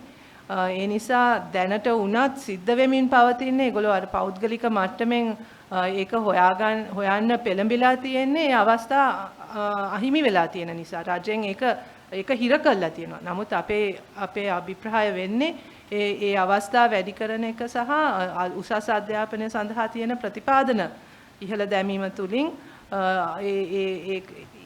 ඒක ව්‍යාප්ත කිරීම මේ විශේෂයෙන්ම මම හිතන්නේ දැනටත් සිද්ධ වෙන විශාල ගැටලුවක් තමයි අපේ විභාග ප්‍රතිඵල නිකුත් කිරීමේ ප්‍රමාද සිදුවීම. ඉතින් අපි යෝජනා කරන්නේ විභාග ප්‍රතිඵල මාස දෙකක් තුලින් උසස් පෙළ විභාග ප්‍රතිඵල නිකුත් විය යුතුයි. සහ උසස් අධ්‍යාපනයට ඇතුළත් වීමේ ඒ වෙන්න ඕන ක්‍රියාවලියත් ප්‍රතිඵල ලබා ගැනීමෙන් සිට මාස 3ක් ඇතුළත ඒ ක්‍රියාවලියත් සිද්ධ විය යුතුයි. දැනට අවුරුද්දක එකමාරක කාලයක් යනවා මේ සියල්ලම සිද්ධ වෙන්න. ඒක තුලිනුත් උසස් අධ්‍යාපන අවස්ථා හිරවීමත් අඩුවීමත් අපි දකිනවා. පෞද්ගලික දායකත්වය ලබා ගන්න කොහොමද? නැත්නම් අපේ ප්‍රතිපත්තියේ තියෙන ප්‍රධාන එකක් තමයි අපි අධ්‍යාපනය දකින්නේ ඒක රජයේ වගකීමක් විය යුතුයි කියන එක. ඉතින් පෞද්ගලික ශාස්ත්‍රයට යන්න පෙළඹෙන්නේ රාජ්‍ය හරියට වගකීම ඉෂ්ට නොකරන නිසා. ඒ නිසා අපි බලාපොරොත්තු වෙන්නේ රාජ්‍ය වගකීම ඉහළ යෑම තුලින් සහ රාජ්‍යයේ වගකීම මීට වඩා හොඳින් බාර ගැනීම තුලින් ඒ පෞද්ගලික ශාස්ත්‍රයට යන්න තියෙන ප්‍රවණතාවය අඩු වෙයි. ඒ අවස්ථා තියෙන අතරේ කාට හරි පෞද්ගලික ශාස්ත්‍රයට යන්න ඕන එහෙම නැත්නම් රට යන්න ඕන ඒක තමන්ගේ අයිතිය. ඒක අපිට නතර කරන්න බෑ. නමුත් රාජ්‍යයේ තියෙන ප්‍රධාන වගකීම ඒ වගකීම ඉස්සෙල්ලා ඉටු කරලා ඉන්න ඕනේ. මං හිතන්නේ ඒක හොඳ විදියට රාජ්‍ය සේවයෙන් අධ්‍යාපනය සිද්ධ වෙනවා නම් එහෙම යන්න අවශ්‍යතාවයක් නැහැ. ඒක තියෙද්දිත් කාට හරි යන්න ඕන නම් ඒක යාගේ අයිතිය. මම ඍජු ප්‍රශ්නයක් අහුවොත් ඔබතුමන්ලාගේ රජයක් යටතේ පෞද්ගලික විශ්වවිද්‍යාලවලට අවස්ථාව ලබා දෙනවද? අවස්ථාව ලබා දෙනවද නැද්ද කියන එකට වඩා මං හිතන්නේ අපේ ප්‍රවේශය වෙන්නේ රජයේ වගකීම බාර ගන්න එක. ඒ සඳහා දැනටත් තියෙනවානේ පෞද්ගලික ශාස්ත්‍රයක් දැනටත් තියෙනවා. ඉතින් අන්තර්කාලීනව අපිට ඒක යම්කිසි විදියක නියාමනයකට ලක් කරමින් ඒක පවත්වාගෙන යන්න ඒක අපිට දැන් බලයට ඇවිල්ලා හෙට කියන්න බෑනේ ඔක්කොම පෞද්ගලික දේවල් වහලා දාන්න කියලා. ඒක සිද්ධ වෙන්නේ නැහැ. දැනට තියෙන යථාර්ථය පෞද්ගලික ශාස්ත්‍රයක් තියෙනවා අධ්‍යාපනයේ. නමුත් අපි හිතන්නේ අධ්‍යාපනය කියන දේ රජයේ වගකීමක් සහ ඒක වෙළඳ භාණ්ඩයක් විය නොහැකි. නමුත් ප්‍රශ්නේ තියෙන්නේ අපේ රටේ තියෙන මේ ණය අර්බුදයත් එක්ක අධ්‍යාපනයට වෙන් කරන්න පුළුවන් මුදල ඔබතුමන්ලාගේ ආණ්ඩුවක් ආවත් ඒක බොහොම සීමිත වෙනවා. එතකොට ඒක ක්‍රමිකව දියුණු කරන්න පුළුවන්. නමුත් අපි කියමුකෝ ඔබතුමන්ලාගේ ආණ්ඩුවක් ඇවිල්ලා පළවෙනි වසරේදී වෙනත් රජයකින් ඇවිල්ලා කියනවා හරි අපි කැමති පෞද්ගලික වෛද්‍ය විද්‍යාලයක් මේ රටේ පටන් ගන්න. ඒකට අවස්ථාව ලැබෙනවද? ඔබ මෙහෙම ඒ කියන්නේ දැන් පවතින අධ්‍යාපනය ඇති වී තිබෙන තත්ත්වයක් රාජ්‍යයන් අධ්‍යාපනය කෙරෙහි දක්වා තිබෙන අවධානයක් ගත්තාම ඔබගේ මේ ප්‍රශ්නේ නිතින්ම පැන නගින එකක්. අපි අධ්‍යාපනය ගන්න ඒ ආකාරයෙන්ම නෙවෙයි. අපි හිතනවා අධ්‍යාපනය අපේ රටේ සංවර්ධන උපාය මාර්ගය. මොකද අපිට විශාල වාණිජ සම්පත් නැහැ. තෙල්, ගෑස්, ගල් අඟුරු, තුත්තනායකම්, රත්තරන් නිදි වගේ විශාල වාණිජම සම්පත් අපිට නැහැ. අපිට තිබෙන විශාලම සම්පත තමයි මානව සම්පත. එනිසා අපේ ආර්ථිකයේ සංවර්ධන උපාය මාර්ගය බවට පත් වෙන්නේ මානව සම්පත දියුණු කිරීම. එනිසා අපේ ප්‍රතිපත්තියත් අපේ පාලනයේදී වැඩිම අපි අවධානය සහ මූල්‍යමය මැදිහත් වීම කරන ශාස්ත්‍රීය අධ්‍යාපනය. එතකොට ඊට පස්සේ ප්‍රශ්නේ පැන නගින්නේ ඒ අධ්‍යාපනය ඉදිරියට යනකොට දැන් ඇති වී තිබෙන තත්ත්වය කුමක්ද? දැන් පළවෙනි පන්තියට ආසන්න වශයෙන් ගත්තොත් ළමයි 3,30,000ක් ඇතුළත් වෙනවා. සාමාන්‍ය පෙළ ලියන්න කලින් ළමයි 38,000ක් පාසල ඇත්තර යනවා. ආසන්න වශයෙන් ගත්තොත් 12ක් විතර පාසල ඇත්තර යනවා. සාමාන්‍ය පෙළෙන් තව පංගුවක් හැලෙනවා. උසස් පෙළෙන් තව පංගුවක් හැලෙනවා. විශ්වවිද්‍යාල ප්‍රවේශයේ 28,000ක් විතර ගන්නවා. එන පළවෙනි පන්තියට ඇතුළත් වෙන දරුවන්ගෙන් 8%ක් විතර තමයි රාජ්‍ය අධ්‍යාපනය හරහා උසස් අධ්‍යාපනයට අවතීර්ණ වෙන්නේ. ඒ නිසා එළිය විශාල වෙළඳ පොලක් හැදිලා තිබෙනවා. මොකද සාමාන්‍යයෙන් ගත්තොත් 50%ක් විතර 60%කට ආසන්න ප්‍රමාණයක් දැන් උසස් පෙළෙන් සමත් වෙනවා විශ්වවිද්‍යාල සුදුසුකම් ලබන. හැබැයි උරා ගන්න පුළුවන්කම තිබෙන ඉතා සීමිත ප්‍රමාණයක්. ඒ නිසා ලොකු වෙළඳ පොලක් තිබෙනවා එළියේ පෞද්ගලික අධ්‍යාපන සඳහා විවෘත වුණා. එතකොට විදේශීය වෛද්‍ය විශ්වවිද්‍යාලයක් හෝ එහෙම නැත්නම් ඉංජිනේරු විශ්වවිද්‍යාලයක් හෝ අපි මේ වෙළඳ පොළ ඉලක්ක කරගෙන තමයි ඉන්නේ.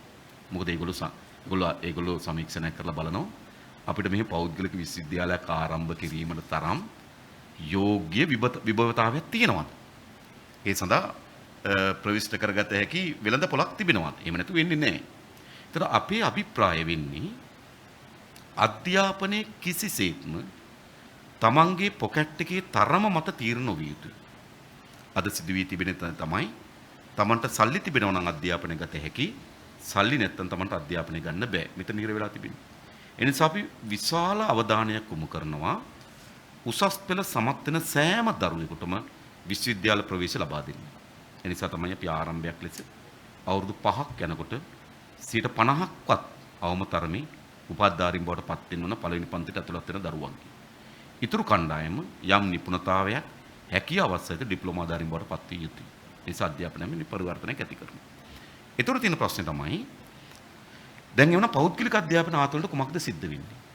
ඊළඟින ප්‍රශ්නේ කියන්නේ පළවෙනි එක තමයි අපි නොවැම්බර් මාසයේ 16 අපි උපකල්පනය කරොත් බලය ගත්තා කියලා 17 වෙනකොට මේ විප්ලවය සිද්ධ වෙන්නේ නැහැ. එනිසා 17 තියෙන්නේ මේ තිබෙන සමාජෙම තමයි. නිසා ඒ සමාජය ඇතුළේ වළක්වන්න බැරි විදිහට පෞද්ගලික ආයතන පවතිනවා. ඒ නිසා පළමු කොටම කරන අපි පෞද්ගලික ආයතන සඳහා යම් නියාමනයක් සකස් කරනවා. දැන් තියෙන එකට. අපි දන්නේ මේ වගේ පාඨමාලා පිළිබඳ ප්‍රශ්නය, ඒ වගේ මුදල් අය කිරීම පිළිබඳ ප්‍රශ්න, ඒ වගේ ගුණයෙන් තිබෙනවද කියන ප්‍රශ්න සමහර විශ්වවිද්‍යාල අපි දැක්ක ඔබට මතකයි සමහර වෛද්‍ය පීඨ අපේ රටේ ආරම්භ වුණා. ලියන හැම දරුවම පාස් වෙනවා. හැබැයි ලංකාවේ ඉන්න දක්ෂම දරුවෝ යන කොළඹ වෛද්‍ය පීඨේ එහෙම දරුවෝ පාස් වෙන්නේ නැහැ. ඒතර එවැනි ඒතකොට ඒකට නියාමනයක් අවශ්‍යයි. අපි නියාමනයක් පටන් ගන්න. ඊළඟ තමයි අපේ පාලනයක් ඇතුලේ යලි පෞද්ගලික අධ්‍යාපන නව දොරටු විවෘත වේද. ඔබ අහන්නේ ඒක. ඉතින් මම හිතන්නේ අපි සෑම දරුවෙකුටම රාජ්‍ය අධ්‍යාපනයේ අවස්ථාව නිර්මාණය කරනවා. අවස්ථාව. ඒ අවස්ථාව උකහා ගන්න කැමති නැතුව වෙන කෙනෙකුට එළියේ අවස්ථාවක් ගන්න ඕන නම් ඒ එළියේ අවස්ථාව තියෙනවා. ඉතින් අපි එකම වහන්නේ නැහැ. මොකද වහන්න අවශ්‍යතාවයක් නැහැ. එයාට ඒ අධ්‍යාපනය එළියේ සපයා ගන්න පුළුවන් නම් සපයා ගන්න පුළුවන්. මොකද අපි හරිනි සහෝදරි කියු පරිදිම අපි රාජ්‍යයෙන් අවස්ථාව හදලා තිබෙනවා. අද සිදුවී තිබෙන්නේ තමයි රාජ්‍ය අවස්ථාව නොමැතිකම නිසා තමයි පෞද්ගලික අධ්‍යාපනයට පෙළඹෙන්නේ. ඒ වගේම රාජ්‍ය අධ්‍යාපනයේ තිබෙන අකාර්යක්ෂමතාවය. ඔබ හිතන්න උසස් පෙළ කරලා දරුවේ ආසන්න වශයෙන් අවුරුදු 1කමාරක් යනවා නම් විශ්වවිද්‍යාලයට ගන්න. එයාගේ ළමා කාලේ තවදුරටත් එයා කියන්නේ අවුරුදු 1කමාරක් යනකොට එයා තවදුරටත් අර අධ්‍යාපන ශාස්ත්‍රීය දරුවෙක් නෙමෙයි. අවුරුදු 1කමාරක වෙන සමාජ ජීවිතයක් උරුම වෙනවා. එතකොට එයා මොකද වෙන්නේ? නැවත අර ක්‍රමික අධ්‍යාපනයකට ක්‍රමවත් අධ්‍යාපනයට යොමු වෙන්න අකමැත්තකුත් තිබෙනවා. ඒ නිසා මේ කාලය කෙටි කිරීම අපි හිතනවා අපි මාස 3ක් වගේ ඇතුළත උසස් පෙළ ලියලා විශ්වවිද්‍යාලයට බඳවා ගත යුතු. මේ කාලය අපි ඉතාමත් සීමිත කරන්න උත්සාහයක් දරනවා. එතකොට මේ ශාස්ත්‍රය අර දරුවන්ට ඉතාමත් අවස්ථාවන් නිර්මාණය වෙන කැමැත්තෙන් ඇතුළත් වෙච්ච ශාස්ත්‍රය බවට රාජ්‍ය අධ්‍යාපනයපත් වෙනවා. ඒ අතර වෙන කෙනෙකුට අවශ්‍යතාවයක් තිබෙනවා නම් පෞද්ගලික අධ්‍යාපනයට යොමු වෙන්න අවස්ථාවක් තිබෙනවා. තව කෙනෙකුට අවශ්‍යතාවයක් තිබෙනවා නම් පෞද්ගලික අධ්‍යාපනයක් ආරම්භ කරන්න සීමා සහිත වෙළඳපොළක් තිබියදී පවා සමාජ සත්කාරයක් ලෙස කල්පනා කරලා ඒගොල්ලන්ට ඒ අවස්ථාව නිර්මාණය වෙනවා. ඊළඟ ඔබ අහන ප්‍රශ්නේ තමයි මේකට සල්ලි කොහෙන්ද කියලා. ඊළඟ අහන ප්‍රශ්නේ ඒක නෙමෙයි මුදල් කොහෙන්ද. ඔබ හිතන්න අපේ රටේ යුද්ධයේ ප්‍රමුඛතම කාර්යයක් වුණු වෙලාවේ අලිමංකඩ කඳවුර බිඳ වැටුණා. බිඳ වැටුණාට පස්සේ කිව්වා අපිට මල්ටි බැරල් සහිත දුර දිග අවි අවශ්‍යයි කියලා. ඒ වෙලාවේ චන්ද්‍රිකා තමයි ජනාධිපතිවරයෙක් කටයුතු කරේ. ඒ පාකිස්තානයේ මල්ටි බැරල් කියන අවිය ගෙන දුන්නේ ඒ වෙලාවේ. කවුරුත් කිව්වේ නැහැ සල්ලි නැහැ කියලා. නැවත යුද්ධයේ තීරණාත්මක මොහොත වෙනකොට අපිට ගුවන් ප්‍රහාර සඳහා ඉතාමත් දියුණු ගුවන් යාන අවශ්‍යයි කියලා කිව්වා. ඉතින් කඩිනමින් රුසියාවෙන් මිග් ප්‍රහාරක යාන 4ක් ගෙන දුන්නා. 8ක් ගන්න පුළුවන් සල්ලි වලින් 4ක් ගෙන දුන්නා. ඒ වෙලාවේ කිව්වේ නැහැ කවුරුත් සල්ලි වල ප්‍රශ්නයක් තියෙනවා කියලා. ප්‍රශ්නේ තියෙන ප්‍රමුඛතාවය. 1. අපි අපේ සංවර්ධන මාවතේ ප්‍රමුඛතාවයේ අධ්‍යාපනය. 1. 2. ඔබ මේ අයගේ වැය ශීර්ෂ තරමින් අපේ වැය ශීර්ෂය මනින්නත් එපා. එකත් එකක්. ඒ කියන්නේ අපි මනින්නේ මේ බිල්ඩින් එකක් හදන්න යන වියදමම නම් මූල්‍ය හරබුදයක් වෙනවා. අපි ඔබට ඉතාමත් වගේ කියනවා මේ යන වියදමෙන් හරි අඩකින් සමහර දේවල් සම්පූර්ණ කරන්න පුළුවන්. ඒ නිසා අපි ඉතාමත් හොඳ විනිවිද මූල්‍ය කළමනාකරණයක් කරා අපිට තියෙන මුදල් ටික උපයාගෙන අධ්‍යාපන ක්ෂේත්‍ර සංවර්ධනය කිරීමට යොමු කළ හැකි කියන දැඩි විශ්වාසයක් අපිට තිබෙනවා. ඉතින් මේක අපේ ප්‍රමුඛතම දේ. මම කියන්නේ මේක තමයි ප්‍රමුඛතම දේ. ආණ්ඩුවක් විසින් අපේ රට ගොඩනැගීමේ සංවර්ධන උපාය මාර්ගය අධ්‍යාපනය. එතෙන්ට බර තබමින් තමයි අපේ ප්‍රතිපත්ති සහ අපේ රාජ්‍ය පාලනය ක්‍රියාත්මක වෙන්නේ. රටක් විදිහට ණය උගුලක අපි හිර වෙලා ඉන්නවා. මෙතෙන්දි මේ ණය උගුලක අපි හිර වෙලා ඉන්නවා. එතකොට ගන්නවද ණය? ගත්ත ණය වලට මොකද වෙන්නේ? මම හිතන්නේ මේක ලොකු ප්‍රශ්නයක්. අපේ රටේ තියෙන ප්‍රධාන ප්‍රශ්න ණය උගුල. ඔබ හිතුවොත් 2018 මහ බැංකුව වාර්තාව බැලුවොත් ආණ්ඩුවේ ආදායම බිලියන 1919යි. ණය පොලි වාරිකේ බිලියන 2054යි. ඒ කියන්නේ බිලියන 135ක් මදි. රාජ්‍ය භාණ්ඩාගාරයට එන මුළු ගිණුමේ සල්ලි ණය ගෙවීම සඳහා වැය කරත් තව බිලියන 135ක් අපි ණය ගෙවීමටත් ණයට ගත යුතුයි. ඒ නිසා මා හිතනවා අපි දැක්ක පහුගිය කාලේ ලෝකේ ගොඩක් රටවල් වල ණය උගුලක හිර වෙච්ච රාජ්‍යයන් ගැන කතා කරනකොට ශ්‍රී ලංකාව උදාහරණයට ගන්නවා. මම දැක්ක එකක් ගියා කෙන්යාවේ පාර්ලිමේන්තුව ඉදිරියට. නේද? මේ කෙන්යාවේ ආණ්ඩුවට විරුද්ධ විපක්ෂ මන්ත්‍රීවරයෙක් කතා කරනවා. ඕගොල්ලෝ මේ ණය ගැනීමේ උගුලට හිර වුණොත් ශ්‍රී ලංකාවට අත්පත් වෙච්ච ඉරණමම තමයි කෙන්යාවට අත්පත් වන්නේ කියලා. ඒ නිසා ඔබ කියුවේ ඇත්ත විශාල ණය උගුලක අපි හිර වී තිබෙනවා. ඇයි ණය උගුල හිර වුනේ? ඇයි ණය උගුලක් වුනේ? ණය උගුලක් වෙන ප්‍රධාන හේතුව එකක් ණය වලින් ඇත්තවත්කම් හැදුන්නේ. ට්‍රිලියන 11ක ණයක් තියෙනවා. අපි මේ පාලකයන්ට කියනවා ට්‍රිලියන 11 වත්කම් පෙන්වන්න කියලා. ණය වලින් ඇත්තවත්කම් හැදුන්නේ. 2 ණය වලින් අවශ්‍ය වත්කම් හැදුන්නේ. සමහර ඒවා අපි දන්නවනේ කාන්තාර බවට පත් වෙලා තිබෙනවා ණය වලින් අද පිළිවෙල. ඒ නිසා ණය උගුල ණය කියන්නේ අපරාධයක් නෙවෙයි මතක තබා. ණය කියන්නේ අපරාධයක් නෙවෙයි. හැබැයි අපේ රට ණය අපරාධයක් උනේ. ණය වලින් අපි ණය වලට සරිලනවත්කම් හැදුනෙත් නැහැ. ණය වලට අවශ්‍යවත්කම් නිර්මාණය වෙන්නේ නැහැ. එහෙනම් ණය වලින් ගොඩ එන්නේ කොහොමද? ඔබ ව්‍යාපාරික මහත්තුන්ගේ සාමාන්‍ය ව්‍යාපාරික මහත්තුන්ගේ ඔහු ණයක් අරගෙන ව්‍යාපාරේ වැටිලා තිබෙනවා නම් ඔහු යලි මොකද්ද කරන්නේ? නැවත ණයක් අරගෙන ඵලදායීතාවයෙන් යුතු ව්‍යාපාරයකට යෙදවීම හරහා තමයි මේ ණය ගුඩෙන් අපිට ගොඩ එන්න පුළුවන්. ඒ නිසා අපි ණය ප්‍රතික්ෂේප කරන්නේ නැහැ. අපි අරමුණු දෙකකට ණය ගන්නවා. එකක් අපේ ප්‍රාග්ධන අවශ්‍යතාවය. දෙක තාක්ෂණ අවශ්‍යතාවය. ණය හරහා තාක්ෂණය. ණය හරහා ප්‍රාග්ධනය. ඉතින් අපේ රට අවශ්‍ය වෙන ප්‍රාග්ධනය සහ තාක්ෂණය ලබා ගැනීම වෙනුවෙන් අපි ණය ගන්න ලෑස්ති. ඊට පස්සේ ඒ ණය යොදවන්නේ කොතැනද කියලා බැලුවොත්. එකක් අපේ රටේ ඵලදායී ව්‍යාපෘති සඳහා ඍජුව පාඩු ලාභ බලන ඵලදායී ව්‍යාපෘති සඳහා මේ ණයේ යෙදීමත් අත්‍යවශ්‍ය යටිතල පහසුකම්. ඔව් අක්‍රම ආර්ථික දායකත්ව සපයන. අත්‍යවශ්‍ය යටිතල පහසුකම් වර්ධනය කිරීම වෙනුවෙන් අපි ණය ගන්න ලෑස්ති. අපි හිතන ඒ හරහා ආර්ථිකය අත්පත් කරගන්නා වර්ධනය සහ පිම්ම තමයි අපිට පරණ ණයක් ටිකක් ගෙවාගෙන අලුත් ණයක් ගෙවාගෙන යන්න පුළුවන්කම තිබෙනවා. ඒ නිසා අපිට අවශ්‍යකම තිබෙන්නේ අද බලය අරගෙන හෙට ණය ගෙවනවා වගේ සාකච්ඡාවක් නෙවෙයි. ක්‍රමිකව එක ඉතාමත් සැලසුම් සහගත ඉලක්ක සහගත ක්‍රමික වැඩපිළිවෙලක් අපි හදන්න ඕන. අවුරුදු 7ක් 8ක් යනකොට අපි කොහොමද මේ ණය වලින් ගොඩ එන්නේ? ඒක දත්ත තොරතුරු මත පුරෝකථනය කරලා අපි ඒකට සලස්මක් නිර්මාණය කරොත් මා හිතන මේ ණය වලින් ගොඩ එන්න පුළුවන්. එසේ නැතුව අපි ගන්න අපි ණය දෙන්න ඕනනම් මේ ගත්තු අයගෙන් බලා ගන්න නේද? ඒවා කියලා හරියන්නේ නැහැ නේද? ඉතින් අපි ණය ගෙවීම සඳහා මම හිතන්නේ ක්‍රමවත් සලස්මක් කරා තමයි අපි ණය ගෙවීමට අපේක්ෂා කරන්නේ. ඔව් හිතලා තියෙනවා. විශේෂයෙන්ම අපි හිතුවොත් මෙහෙම ඒ කියන්නේ අපි හිතනවා එකක් අපේ රටේ සම්පත් තාමත් අමුද්‍රව්‍ය ලෙසම අපි පිටරට යවනවා. එතෙන්ට අපිට තාක්ෂණයක් ඕන ප්‍රාග්ධනයක් ඕන. උදාහරණයකට ගත්තොත් පුල්මුඩේ කනිජ වැලි නිධිය. ලෝකේ සාමාන්‍යයෙන් කනිජ වැලි නිධියක් කියලා කියන්නේ කනිජ තියෙන්නේ 15වත් 20ත් අතර ප්‍රමාණය. අපේ කනිජ වැලි නිධියේ 70ක් කනිජ තිබෙනවා. හැබැයි මූලික නිස්සාරණ ක්‍රමවේදයක් අනුගමනය කරලා අපි මේ වැලි කන්ද පටවනවා. දැන් දශක ගණනාවක් මුළුල්ලේ. මෙතන ලෝකේ මිල අධිකම ලෝහ අපිට නිෂ්පාදනය කරන්න පුළුවන්. මප හිතනවා එතෙන්ට අපිට කර්මාන්තශාලාවක් අවශ්‍යයි. එතෙන්ට ප්‍රාග්ධනයක් ඕන, එතෙන්ට තාක්ෂණයක් ඕන, එතෙන්ට ආයෝජනයක් ඕන. එතෙන්ට අපි ලෑස්ති. ඒ වගේම අපි ගත්තොත් අපේ මිනිරන් සම්පත. ලෝකේ ඒකත් මේවා නිකන් අර නිකන් අපි අභිමානය ගැන කියන ඒවා නෙමෙයි ඇත්ත රසායනික දත්ත. ලෝකේ තිබෙන කාබන් අතර 90ක කාබන් ප්‍රතිශතයක් තියෙන මිනිරන් සම්පත අපි සතුව තිබෙනවා.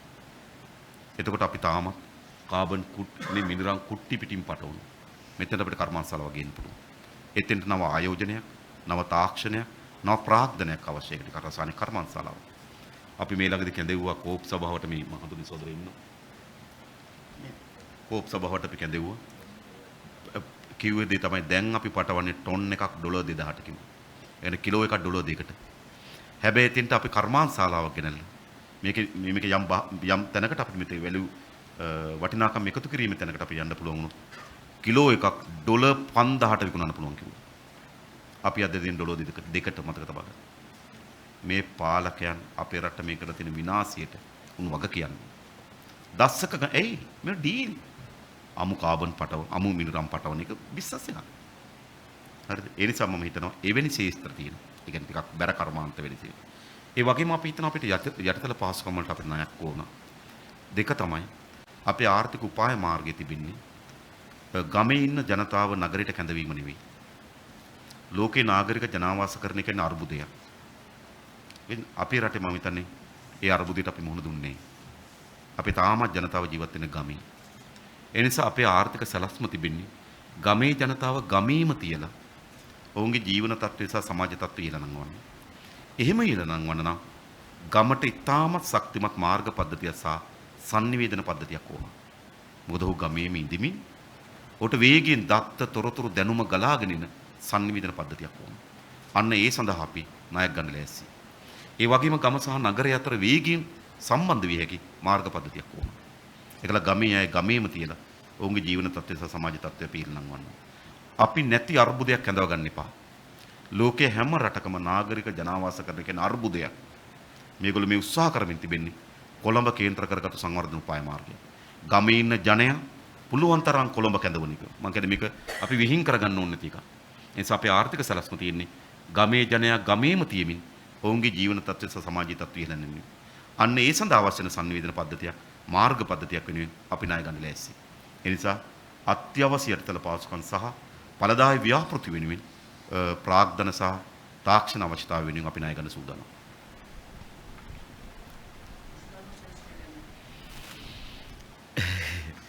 ඉතින් ඒ කුසකර්ම කමිටුවේ අභික්‍රම මහත්තයා කියන්නේ සහභාගී වෙන්නේ නැහැ. අපේ කුසකර්ම ප්‍රතිපත්තිය සකස් කරන කමිටුවේ ප්‍රධානිය බවට පත් වෙලා හිටිය මහාපලාන කුසි විද්‍යාපීඨයේ මහාචාර්ය අබේ වික්‍රම මහත්මයා ඇතුළු කණ්ඩායමක්. ඒ වගේම ලංකාවේ ප්‍රධාන බී වර්ග හොයාගත්තු BG 11N 11 BG 400N1 වගේ ප්‍රධාන බීජ වර්ග හොයාගත්තු ආචාර්ය ධනපාල මහත්මයා. ඒ වගේම ලංකාවේ බාස්මති හාල් හොයාගත්තු අපේ ආචාර්ය සුමිත් මහත්මයා. ඒ වගේම කුසකර්ම දෙපාර්තමේන්තුවේ අධ්‍යක්ෂ ජනරාල් මාංකෝට්ටේ මහත්මයා ඇතුළු අපේ නාමල් සහෝදරය ඇතුළු කණ්ඩායමක් විසින් තමයි මේ කුසකර්ම ප්‍රතිපත්තිය සකස් කරේ. ඒතර කුසකර්ම ප්‍රතිපත්තිය අපි දකිනවා අර්බුද දෙකක්. එකක් තමයි ගොවි ජනතාවට කුසකර්මාන්තයෙන් ලැබෙන ආදායම තමන්ට හොඳ ජීවන තත්ත්වය සහ සමාජ තත්ත්වයක් ලබා ගැනීම සඳහා ප්‍රමාණවත් නේ. පළවෙනි අර්බුදය. දෙවෙනි අර්බුදය තමයි කුසකර්ම වහන්න මිලදී ගන්නා ජනතාවට ස්ථාවර මිලකට ඒක මිලදී ගන්න බැරි වෙලා තියෙනවා. උදාහරණයක් ගත්තොත් එකම වසරේ කැරට් කිලෝ 1 රුපියල් 40ට බහින. ඒ වසරේම කැරට් කිලෝ 1 රුපියල් 400ට නගිනවා. එකම වසරේ තක්කාලි කිලෝ 1 රුපියල් 30ට බහින. ඒ වසරේම තක්කාලි කිලෝ 1 රුපියල් 200ට නගිනවා. ලෝකේ කොහෙවත් මෙවැනි මිල උච්චාවචනයක් සිද්ධ වන්නේ නැහැ.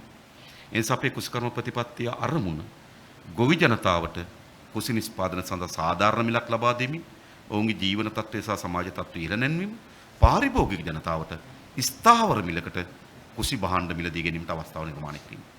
ඒ සඳහා අවශ්‍ය වෙන ප්‍රතිපත්තිය අපි අටවැදෑරුම් කියන්නේ යෝජනා 8ක් අපි ඉදිරිපත් කළා තිබෙන කුසකර්මාන්තේ. පළවෙනි එක බීජ. අපේ බීජ අද අපිට අයිති නැහැ. විශාල ජාන විවිධත්වයක් තිබුණ රටක් අපිට තිබුණා. අපිට ඒ කාලේ වට්ටක ගත්තොත් වට්ටක ප්‍රභේද ගණනාවක් තිබුණා. අපිට කරවිල ගත්තොත් කරවිල ප්‍රභේද ගණනාවක් තිබුණා. අද වට්ටක ගත්තොත් තියෙන දුබායි වට්ටකයි මීමිනි වට්ටකයි. ප්‍රභේද ඔක්කොම අපිට අද හැම වී තිබෙනවා. බඩිරුම් ගත්ත ප්‍රභේද ගණනාවක් තිබුණා. අද ගත්තොත් නේද රෙඩ් ලේඩි මේ රාජරට ලේඩි නේද තමුණුවරේ දෙකක් විතර ඉතුරු වෙලා තියෙනවා. ඒ නිසා අපි යලි අපේ රටට හිමි වෙලා තිබුණු ජෛව විවිධත්වය සහිත බීජ සම්පත අපේ රටේ නිර්මාණය කරන්න. ඒ සඳහා බීජ පර්යේෂණ ආයතන බීජ ගොවිපළවල් ගොඩනගන්න ඕන. ඒ වගේම ගොවි ජනතාව ඇතුළේ බීජ ගොවීන් හදන්න ඕන.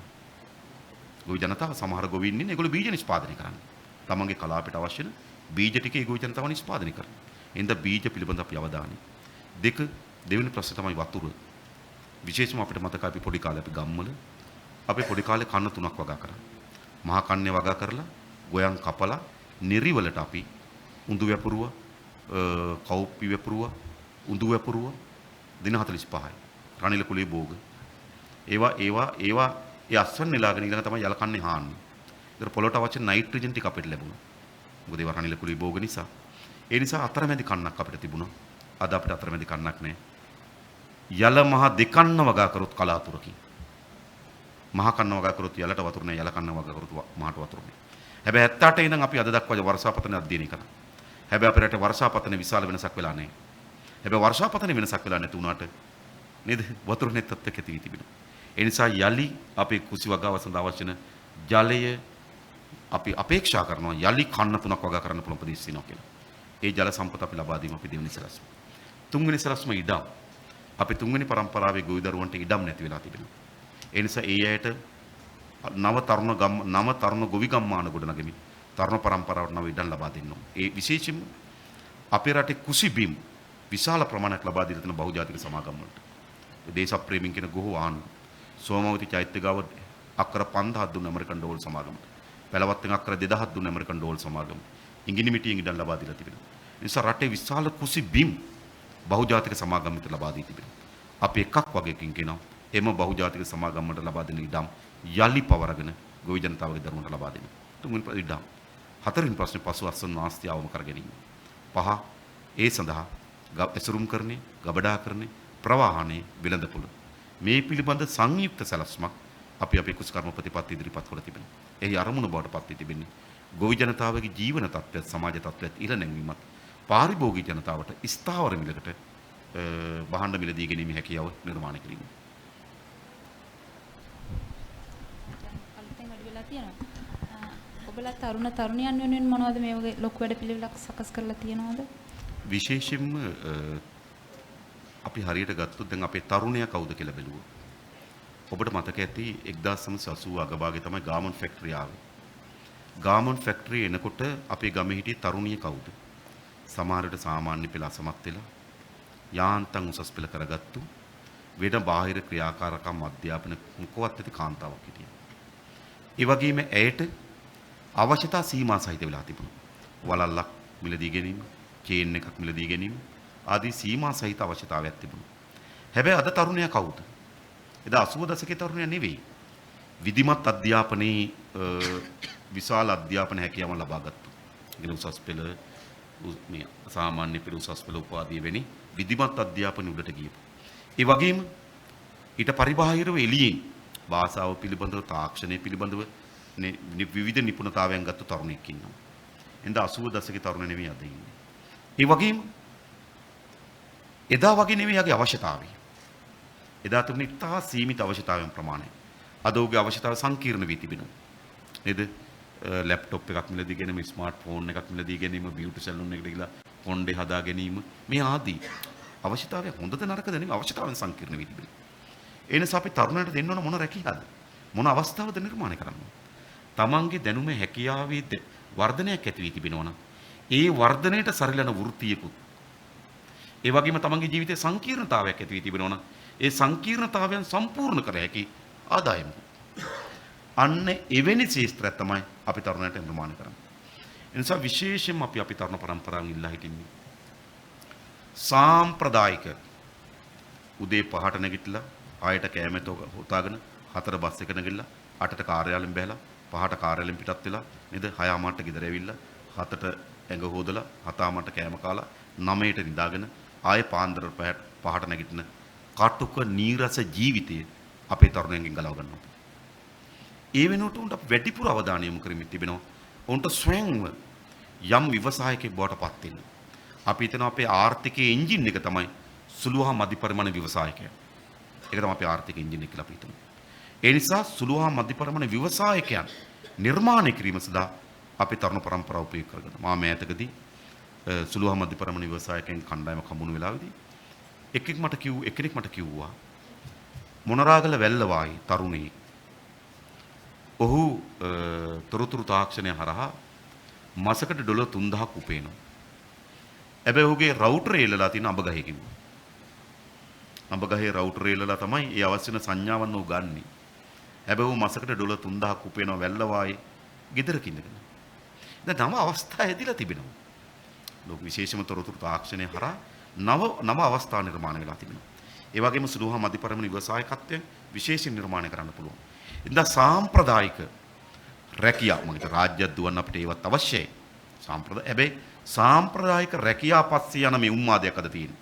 ඒ නිසා තමයි නේද ඇමතිවරයා ගාව හිටගෙන උපාධිය අරගෙන උසද මිටිද බල්ලා රස්සා දෙන තැනට තරුණෙක් කියන්නේ. ඔබ පිළිගන්නවද මේ උපාධියක් ගත්ත තරුණෙක්? ඔයාට උපාධියක් තියෙනවා රස්සාවක් දෙන්නම් කියන. අඩුම තරම උපාධිය මොකද්ද කියලා අහන්නේ. දැක්ක ඔබ දකින්න වීඩියෝ ක්ලිප්. ඒක තරුණයන්ට අද හදලා තියෙන්නේ මොකද්ද? තමන්ගේ ජීවිතය සුරක්ෂිත කරගෙන සඳහා තියෙන එකපාරයි. රාජ්‍යංශයට ඇතුළත් වීම. නේද? ඔක තමයි සකස් කරලා තියෙන පාර. ඒ වෙනුවට අපි අවස්ථා ගණනාවක් තරුණයට නිර්මාණය කරනවා. ඒකෙත් තමයි අපි පිට කලිනුත් කිව්වේ අපි අපේ රටේ සුළුවා මධ්‍ය පරිමාණ ව්‍යවසායක උම්මාදයක් හදනවා. සෑම තරුණෙක් උත්සාහ කරන්නේ සුළුවා මධ්‍ය පරිමාණ ව්‍යවසායකෙක් බවට පත් වෙන්න. ඒකට හොඳ විභවයක් තිබෙනවා. විශේෂයෙන්ම විදේශගත වෙලා ඉන්න ශ්‍රී ලාංකිකයන් ඉන්නවා. ඔවුන් සාමාන්‍ය ලක්ෂ 30ක 40ක මුදලක් උපයාගෙන ඉනවා. ඔවුන්ට ව්‍යවසායකත්වය පිළිබඳ අපිට වැඩසටහනක් ආරම්භ කරමු. අපි කාන්තාවන් ඉන්නවා. සාමාන්‍යයෙන් අපේ රටේ විශ්වවිද්‍යාලවල ගත්තොත් 70ක් විතර කාන්තාවන් ඉන්නේ. හැබැයි ශ්‍රම බලකායෙන් 31යි කාන්තාවෝ ඉන්නේ. ඒ අධ්‍යාපන හැකියාව තිබ්බට කාන්තාව ගෘහණියක් බවට පත් වෙලා ගෙදරට වෙලා ඉන්නේ. ඇයව අපි කොහොමද ඒ ගෙදර ඉන්න ගමම්ම සුළු අමධ්‍ය පරිමාණ ව්‍යවසායිකාවක් බවට පත් කරන්නේ? ඒ නිසා අපි අපේ රටේ ආර්ථිකයේ එන්ජින් එක සුළු අමධ්‍ය පරිමාණ ව්‍යවසායකය. අන්නේ ව්‍යවසායකත්වය තමයි අපි අපේ රටේ තරුණ පරම්පරාවට හදන උම්මාදේ බවට පත් කරන්නේ. ඒ නිසා රළු අර නීරස නේද? පහට ගෙදර එන අතාමන්ට ගෙදර යන රැකියාවේ තියෙන ස්වභාවයට වඩා වෙනස් නිදහස් වෘත්තිකයන් නිදහස් ව්‍යවසායකයන් නිර්මාණය කිරීම තමයි අපේ අපේක්ෂාව. විශේෂම අපි ඒ සඳහා අපි දැනට මේ සුළුහා මධ්‍ය පරිමාණ සඳහා විසිරිච්ච ආයතන ගණනාවක් තිබෙනවා. ඒ විසිරිච්ච ආයතන මධ්‍යගත කරන්න ඕන පළමු එක. ඒ වගේම අද සුළුහා මධ්‍ය පරිමාණ ව්‍යවසායකයෙකුට එන්නේ සුළුහා මධ්‍ය පරිමාණ ව්‍යවසායකයෙක් අද ව්‍යවසායකට අපි ජයන්ත මහත්තයට යන්න වෙලා තියෙනවා මේ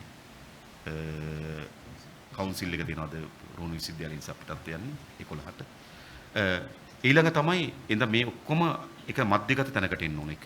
දෙක අද අපේ රටේ සුළුහා මධ්‍ය පරිමාණ ව්‍යවසායකයා ඉන්නේ ඉවට වගා කරන්නේ. ඉවට මේකට එන්නේ.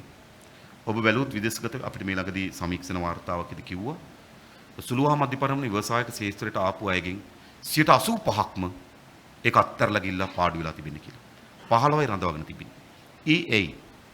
ඒ අය සුළුහා මධ්‍ය පරිමාණ ව්‍යවසායකට එන්නේ ව්‍යවසායකත්වයට බවට පත් වෙන්න ඉන්නේ ඉවට. එහා ගෙදර මල් වැවුවොත් මේ ගෙදර කෙනත් මල් වවන්න කල්පනා කරනවා. එහා ගෙදර කෙනා තල කැරලි හදුවොත් මේ ගෙදර කෙනත් තල කැරලි හදන්න උත්සාහ කරනවා. දෙන්නම නැති වෙනවා. මේකයි සිද්ධ වෙලා තියෙන්නේ. ඒ නිසා ලෝකේ තවදුරටත් චලනය වෙන්නේ ඉවට. ලෝකෙ ඉස්සරහට ගමන් කරමින් තිබෙන්නේ දත්ත තොරතුරු පුරෝකතන. ඒ නිසා අපි ලංකාවේ වෙළඳපොළ පිළිබඳව විතරක් නෙවෙයි ලෝකයේ වෙළඳපොළ පිළිබඳව දත්ත තොරතුරු පුරෝකතන ඕන. අපේ ක්‍රිකර්මාන්තේ අද කොතනද තිබෙන්නේ? දත්ත ඕන. තොරතුරු ඕන. අපිට පුරෝකතනයක් ඕන 2000 දී අපි ක්‍රිකර්මාන්තේ කොතනද ගෙනියන්නේ? අපි මල්වගාව කොතනද තියෙන්නේ? දත්ත ඕන. මල්වගාවට කොච්චර ඉල්ලුමක් තව අවුරුදු 10ක තියදීද? තොරතුරු ඕන. ඒ වෙළඳපොළ මොන විදියට පරිවර්තන වේද? උපකල්පන මේ පුරෝකතන ඕන. අන්න ඒ සඳහා අපි මෙයා යොදවන්න ඕන. ඒ නිසා කිසිදු සුළුහා මධ්‍ය පරිමාණ ව්‍යවසායකෙක් ඉවට ව්‍යාපාරයක් කරනව වෙනුවට දත්ත තොරතුරු පුරෝකතන මත අපි ඒකට ගේනවා. ඒ වගේම කෙනෙක් ඒ ශාස්ත්‍රයේ අසාර්ථක වුණා. දැන් අපි අසාර්ථක වුණොත් මොකද වෙන්නේ? මම දකින්න එක අසාර්ථක වුණොත් ඔබ බලන්න අපේ පාරවල් අයිනේ හැම ප්‍රධාන පාරක් අයිනම ගෙයක් තියෙනවා නම් කඩකාමරයක් හදනවා. පාරක් අයිනේ ගෙයක් තියෙනවා නම් කඩකාමරයක් හදනවා. ඔක් විශාල කඩකාමර වහලා තියෙනවා. ඒ කියන්නේ මොකක් පුරෝකතනයක් දත්ත නැහැ. ආ පාර අයිනේ නම් ගේ පාරේ මිනිස්සු යනවා කියලා හිතනවා. අපේ හෝටලෙට එයි කියලා හිතනවා. ඔබ බලන්න කඩවත ඉඳන් නුවරට යනකොට නේද මුළු නුවර පාර පුරාවටම තියෙන්නේ මොකද්ද? නේද මේක සිද්ධ වෙලා තියෙන්නේ. ඒ නිසා අපි කරන දේ තමයි ඒකේ මම කියන්නේ හැදුවේ කෙනෙක් හෝටලයක් දානවා. ඊට පස්සේ ඒ හෝටලේ වහනවා ටික දවසක්. ඊට පස්සේ බීටු සැලොන් එකක් දානවා. ඊට පස්සේ බීටු සැලොන් එක වහනවා. ඊට පස්සේ හાર્ඩ්වෙයාර් එකක් දානවා. හાર્ඩ්වෙයාර් එක දානවා. වහනවා. ඊට පස්සේ ත්‍රිවිල් එකක් කරන් පාරට එනවා. ඊට ත්‍රිවිල් එක විකුණලා එක්ක බිරිඳ හරි එයා හරි රට යනවා. ඕකෙන් තමයි අපේ සුළුහා මධ්‍ය පරිමාණ ව්‍යවසායකයාගේ ඛේද වාචකයේ තියෙන්නේ. ඒ නිසා දත්ත තොරතුරු පුරෝකතන මත සුළුහා මධ්‍ය පරිමාණ ව්‍යවසායකත්වයක් නිර්මාණය කිරීම තමයි අපේ අපේක්ෂාව. ඒ සඳහා මධ්‍යගත ආයතනක අපි ආචාර්ය අනිල් මහත්මයා පිළිබඳ විශාල සමීක්ෂණ ගණනාවක් කරලා තිබෙනවා. අපේ තොරතුරු ගණනාවක් තිබෙනවා. ඉතින් අපි විශ්වාස කරනවා මේ ශාස්ත්‍රය තමයි අපේ ආර්ථික එන්ජින් එක කියලා. දාම මේ පාලකයවත් එළියට විසික් වෙන එක. ඉතින් ඒක ගැනත් කියන්න ඔබේ ප්‍රතිපත්තිවල මම දැක්කා කලාව සාහිත්‍ය ගැන ප්‍රතිපත්තියක් තියෙනවා. නමුත් ඒ පිළිබඳව ඔබෙන් අපි ප්‍රියංකර රත්නායක සෝ ඒ පාලකයෝ තමයි ඒක හැමදාම එළියට විසික් කරන්නේ. ඔබ්වියස්ලි දැන් මෙහෙම ඒ කියන්නේ අපි කලාව සංස්කෘතිය ශාස්ත්‍රය ගන්නේ හුදු වින්දනයක මෙවලමක් ලෙස නෙවෙයි. සාමාන්‍ය කට චිත්‍රපටයක් බලන විනෝදයක් වින්දනයක්. එහෙම නැත්නම් ගීතයක් රස විඳින එක වින්දනයක්. ඒ කෝණයෙන් නෙවෙයි අපි ගන්නෙ. අප කලාව සංස්කෘතිය ශාස්ත්‍රය ගන්නේ සමාජ ප්‍රගමනය සමාජයේ ඉදිරියට ගෙන යාමේ මෙවලමක් ලෙස. ඒක තමයි අපි ওই මෙතෙක් තියන අයගේ සහ අපේ අතර ප්‍රතිපත්තිය වෙනස් කරනවා. ඊට පස්සේ අපි මුහුණ දීලා තියෙන ප්‍රශ්නේ ගත්තොත් අපේ රටේ සමාජයේ කඩා වැටී තිබෙනවා. ඒ නිසා තමයි සියදිවි හානි කර ගැනීම උස්සන්නේ. 2016 වාර්තාවක් මාදාව තිබෙනවා. අවුරුදු 16ට වඩා අඩු දැරිවියන් 1200ක් ලිංගික හිංසනයට ලක් වී තිබෙනවා 2016. අවුරුදු 16ට වඩා දරුවන් 1200. වාහන අනතුරු තියෙනවා. විනයක් නැති තෙතමනයක් නැති සමාජයක් ගොඩනැගී තිබෙනවා. එනිසා අපේ සමාජය රළු තෙතමනයක් නැති සමාජය. පාරේ යනකොට කාගවත් මූණක හිනාවක් නැහැ. බැරි වෙලාවත් වාහනේට ත්‍රිවිල් එක හැප්පෙන්න આવොත් ගෙදර යනකම් ත්‍රිවිල් කාර්යයට බයිනවා. පොළට ගිහිල්ලා මුදලාලි කුණු වෙච්ච බටු ගෙඩියක් දුන්නොත් නේද? මොකද වෙන්නේ? මේ මුළු සමාජයේම හරි රළු වියලි සමාජයක් නිර්මාණය වෙ තිබෙනවා. එනිසා අපේ සාහිත්‍ය කලා සංස්කෘතික ශාස්ත්‍රයේ අපේක්ෂාව තමයි තෙතමනය සහිත අධ්‍යාත්මයක් සහිත මිනිසෙක් නිර්මාණය කරන්න. ඒ තෙතමනය සහිත අධ්‍යාත්මයක් සහිත මිනිසෙක් නිර්මාණය කරන්න පුළුවන්කම තිබෙන්නේ සංස්කෘතික සහ කලා ශාස්ත්‍රය. ඒ සඳහා අවශ්‍ය වෙන දැන් ඒ ශාස්ත්‍රයේ මුහුණ දී තිබෙන ගැටලු ග්‍රාමීය වශයෙන් ගත්තොත් ඔබ දන්නවා හොඳ නාට්‍යයක් පෙන්වන්න අපියන් කරත්න සිදුමත් එකගයි ප්‍රධාන නාට්‍ය අධ්‍යක්ෂවරයෙක් සහ රංගන ශිල්පී හොඳ නාට්‍යයක් පෙන්වන ශාලාවක් නේ. චිත්‍රපටයක් බැලුවොත් ඇත්තටම ඉස්සර තිබුණ චිත්‍රපට ශාලා විශාල ප්‍රමාණයක් අද වසා දමා තිබෙනවා. මේ කේදවාචක බලන්න පුළුවන් ඔබ හිතුවොත් මාතර බ්‍රෝඩ්වේ සිනමා ශාලාව අද ෆුඩ් සිටි එකක්. එතකොට තමුත්තේගම ඊගල් සිනමා ශාලාව අද වීගබඩාව. අනුරාධපුරයේ තවත් සිනමා ශාලාවක් ටියුෂන් එක. හරිද? මේ සමාජ ඛේදවාචකයේ පැතිකඩ සිනමා ශාලාවලට සිද්ධ වෙච්ච එකකින් පෙන්වුම් කරමින් තිබෙනවා. ඒ නිසා අපි යලි රසඥතාවයේ තිබෙන චිත්‍රපටයක් බලන, ගීතයක් රස විඳින, නවකතාවක් කියවන, කවියක් රස විඳින තෙතමනයක් සහිත ජනතාවක් ගොඩනැගීම තමයි අපේ සංස්කෘතික කලා ශාස්ත්‍රයේ වැඩපිළිවෙල. ඒ සඳහා අවශ්‍ය වෙන යටිතල පහසුකම්, ඒ සඳහා අවශ්‍ය වෙන ශිල්පීන්ට පුහුණු කිරීමේ ආයතන, ඒ සඳහා ශිල්පීන්ට අර වෙළඳ පොලේ යම් පංගුවක් අත්පත් කර ගැනීම සඳහා දෙන දායකත්වය ආදී ශාස්ත්‍ර ගණනාව අපි කලා සංස්කෘතික ශාස්ත්‍රයෙන් අවධානය යොමු කරලා තිබෙනවා.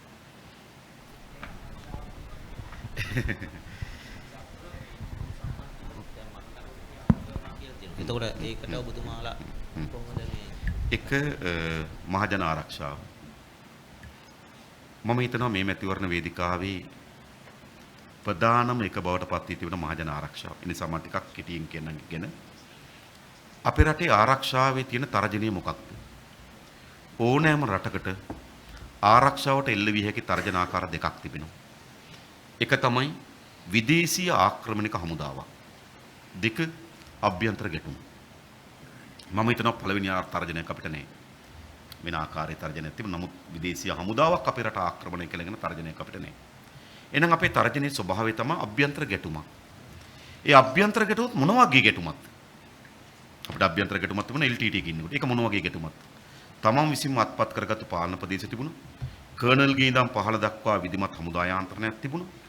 දුර දිග එල්ල කරන්න පුළුවන් බර අවි තිබුණා. පොඩිවට හෝ ගුවන් බලයක් තිබුණා. මුලතිව් මුහුදේ නාවික බලයක් තිබුණා. පොට්ටු අම්මාන්ගේ බුද්ධ්‍යංශයක් තිබුණා. ඒක ටිකක් විධිමත් සන්නද්ධ යාන්ත්‍රණයක් තිබුණා.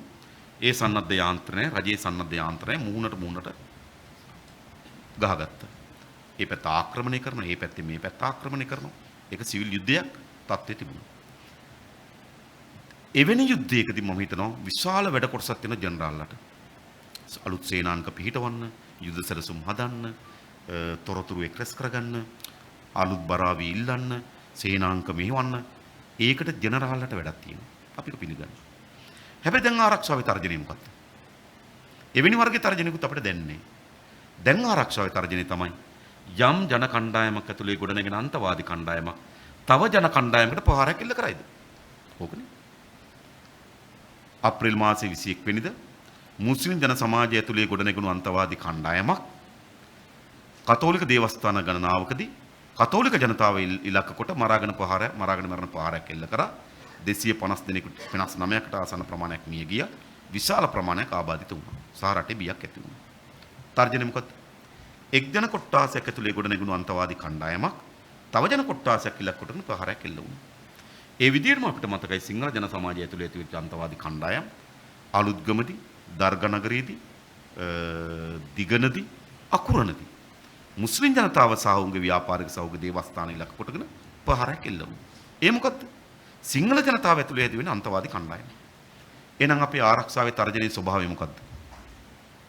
එක ජන කණ්ඩායමක් ඇතුළේ ගොඩනැගුණු අන්තවාදී කණ්ඩායමක් තව ජන කණ්ඩායමක් ඉලක්ක කොට ප්‍රහාරයක් එල්ල කරයිද?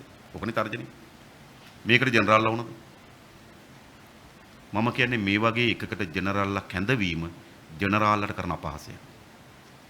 මේකට ඕනේ නෑ යුද්ධය අවසන් කරපු වෙලාව හිටපුවා ලේකම්වරයා යුද්ධය අවසන් කරපු වෙලාව හිටපු හමුදාපතිවරයා ඒගොල්ලෝ විසින් තහවුරු කරන්න ඕන එකක් නෙවෙයි මේ.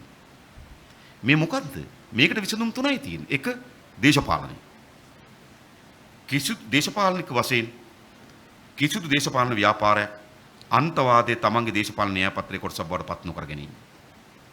කිසිදු අන්තවාදී දේශපාලන ව්‍යාපාරයක් තමන්ගේ මැතිවරණ වේදිකාවට හෝ තමන්ගේ දේශපාලන වේදිකාවකට ගොඩ වද්දවා ගන්නේ නැතිකම. අපි ඒක පෙන්වන්න කරලා තියෙනවා. එක. දෙක එම ජන සමාජය ඇතුළේ මුස්ලිම් ජන සමාජය නම් එම ජන සමාජයේ අවධානය යොමු කිරීම ඒ සමාජය ඇතුළේ අන්තවාදයකට ඉඩ නොදැමීමට. සිංහල සමාජය නම් සිංහල සමාජය ඇතුළේ මා විශාල මතයක් ගොඩනැගීම එම සමාජය ඇතුළේ අන්තවාදයක් ගොඩ නොනැගීම. දෙක. තුන උපරිම වුණොත් පොලිසිය. පොලිසිය තමයි සිවිල් ජනයත් එක්ක සම්බන්ධ වෙන ආරක්ෂක ආයතනය. මේක ඇවිල්ලා මේ අර කඳවුරු ආක්‍රමණයක් නෙවෙයි තිබෙන්නේ. ඉතින් සිවිල් ජනයත් එක්ක සම්බන්ධ වෙන ආරක්ෂණ යාන්ත්‍රණයක් තියෙන පොලිසිය. ඒ පොලිසියට පුළුවන් අපි දන්න සාමාන්‍ය හැම ග්‍රාමස කොට්ටාසක් බාරම් පොලිස් නිලධාරියෙක් ඉන්නවා. ඔහු දන්නවා තමන්ගේ ගමේ අන්තවාදී ක්‍රියාදාමයක් සිද්ධ වෙනවද නැද්ද? එවැනි සිද්ධ වෙනවා නම් ඕනෑම වර්ගයේ අන්තවාදයකට සිංහල දෙමළ මුස්ලිම් ભેදකින් තොරව ඕනෑම වර්ගයේ අන්තවාදයකට එරෙහිව නීති ක්‍රියාත්මක කිරීම. එසේ නීතිය ක්‍රියාත්මක කිරීම සඳහා පොලිස් දෙපාර්තමේන්තුව නීති ශක්තිමත් නැත්නම් අපි විසින් නව නීති සකස් කරලා දීම. ඒ නිසා මේ ආරක්ෂාව තහවුරු කරගත හැකි වන්නේ දේශපාලනයත් මහ ජනතාවත් උපරිම වශයෙන් පොලිසිය මැදිහත් වීමෙන් පමණයි. ඒ නිසා මේ ආරක්ෂාව ජෙනරාල්ලා විසින් ඉටු කළ යුතු ආරක්ෂාවක් නෙවෙයි කියලා විශ්වාස කරනවා. ඉතින් කුඩු වලට මරණ දඬුවම් වගේ එකක් ගත්තොත් ඔබ හිතන්න පළමුවටම අපි බලන්න ඕන අපේ රටේ නීතිය සාධාරණද? ඔබ දකින්න ඕනෑවටත් වඩා වැඩියෙන් කුඩු අහුවෙනවා. හැබැයි කුඩු ගෙනාපු කෙනා අහුවෙන්නේ. දැන් හැමදාම මම දැක්ක අද ප්‍රවෘත්තියක් ආව නේද? කිලෝ 200ක් මත්ද්‍රව්‍ය වල සැක කරගෙන නවක් මොකක් හරි ප්‍රමාණයක් අල්ලගෙන තියෙනවා. ගෙනාපු කෙනා අහුවෙලා තියෙනවද? ඒ නිසා ගෙනාපු කෙනා අහුවෙන්නේ නැහැ. හරිද? ඒ නිසා එකක් මේ පරීක්ෂණ යාන්ත්‍රණය. ඇයි? කුඩු ගේන්නේ බලවත් අය. ඔබ සාමාන්‍යයෙන් මම හිතන්නේ කුඩු කිලෝ එකක් කෝටියක් විතර වෙනවා නේ. මම දන්නේ නැත්තර මේ ගණනය කරන්නේ කොහොමද කියලාවත්.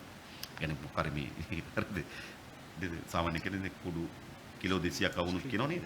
ස්ට්‍රීට් වල වීදියේ වටිනාකම කියනවා. වීදියේ වටිනාකම නේ. ඒක වර්ග අනුව වෙනස්. වීදියේ වටිනාකම අනුව කියනවා. දැන්ට මම හිතන්නේ ඔය හෙරෝයින් වගේ එකක් යන්නේ රුපියල් කෝටියකට. ඒතර කිලෝ 200ක් ගෙනවා කියන කෝටි 200යි. ඉතින් කෝටි 200ක බිස්නස් එකක් කරන්න පුළුවන් කාටද අපේ රටේ? මේ ගමේ ඉන්න සිරිපාලට. එමෙත රජයේ ලිපිකරුවෙකුට. එතන මාධ්‍ය වේදිකයට ඔබට කෝටි 200ක බිස්නස් එකක් කරන්න පුළුවන්. එමෙ කෝටි 200ක බිස්නස් එකක් කරන කෙනා ධනෙනුත් බලවත්, දේශපාලනුත් බලවත්. හරිද? ඒ නිසා මේ අයට නීති ක්‍රියාත්මක වෙන්නේ නැහැ. ඒ නිසා අපි කුඩු මර්ධනයේ ප්‍රධානතම කාර්යය තමයි ධනවත් බලවත් ભેදකින් තොරව නීතිය ක්‍රියාත්මක කිරීම සඳහා පසුබිම නිර්මාණය කිරීම. ඊළඟ මරණ දඬුවම් ප්‍රතිපත්තියක් ලෙස අපි මරණ දඬුවම් පිළිගන්නේ නැහැ. මම හිතනවා කිසිදු ජීවියෙකුට අයිතියක් නැහැ. කිසිදු මානවයෙකුට අයිතියක් නැහැ මම හිතන්නේ. තව කෙනෙක් එල්ලලා මරන්න අත උස්සන්න. ඒක යුක්ති සහගත නැහැ මේ වෙලාවේ කියලා අපි හිතනවා. ඒක සමාජ මූල ධර්ම වලට එකඟ නැහැ කියන එක තමයි අපේ ප්‍රතිපත්තිය. ඒ නිසා අපිට මරණ දඬුවම ඕනේ කියලා කෑ ගහන්නේ කුඩු දේශපාලන වේදිකාවේ විකුණන්න. කුඩු වලට අහුවෙච්ච යමම එල්ලනවා. එල්ලුවට කුඩු නතර වෙන්නේ නැහැ. අල්ලන්න ඕන ගේන පිනා. හරිද? කුඩු නතර කරන්න නම් ඕනකම තියෙන්නේ ධනවත් බලවත් ભેදකින් තොරව නීති ක්‍රියාත්මක කිරීම. එල්ලුවට නතර වෙන්නේ නැති බව හරි පැහැදිලි. ඒ නිසා කුඩු ඒ කියන්නේ මද්ද්‍රව්‍ය පැතිරවීම නම් නතර කළ යුතු වන්නේ මා හිතන ඒ සඳහා ක්‍රමාත්මක අපි යෝජනාවල ඇතුළත් කරලා තිබෙනවා. පුරුදු වෙච්ච අය, ඇබ්බැහි වූ අය අපි කොහොමද පාලනය කරන්නේ වගේ යෝජනා ගන්නවක් අපි ඉදිරිපත් කරලා තිබෙනවා. ප්‍රශ්නේ මේ සෞඛ්‍ය ශාස්ත්‍රය සම්බන්ධයෙන් එකක් තමයි දැන් තියෙනවා මේ ඖෂධ හිගයක් තියෙනවා රට පුරාම රුහල් වල. ඊට අමතරව රෝගයක් හැදුනොත් සල්ලි නැත්තම් ජීවත් වෙන්න බැරි තත්ත්වයක් බවට පත් වෙලා තියෙන්නේ. මේක සම්බන්ධයෙන් තියෙන සෞඛ්‍ය ප්‍රතිපත්තිය මොකක්ද ඔබේ? මොකක්ද විසඳුම? මොකද ඒක අනිත් පැත්තෙන් පෞද්ගලික වෛද්‍ය ආයතන ඊළඟට පෞද්ගලික රෝහල් මේක ගසා කැමක් කරගෙන තියෙනවා. මේව සම්බන්ධයෙන් තියෙන මොකක්ද ඔබේ ප්‍රතිපත්තිය? අපි කමකද නිහල් අබේසිංහ අපි සෞඛ්‍ය ප්‍රතිපත්තියට අපි ප්‍රසන්න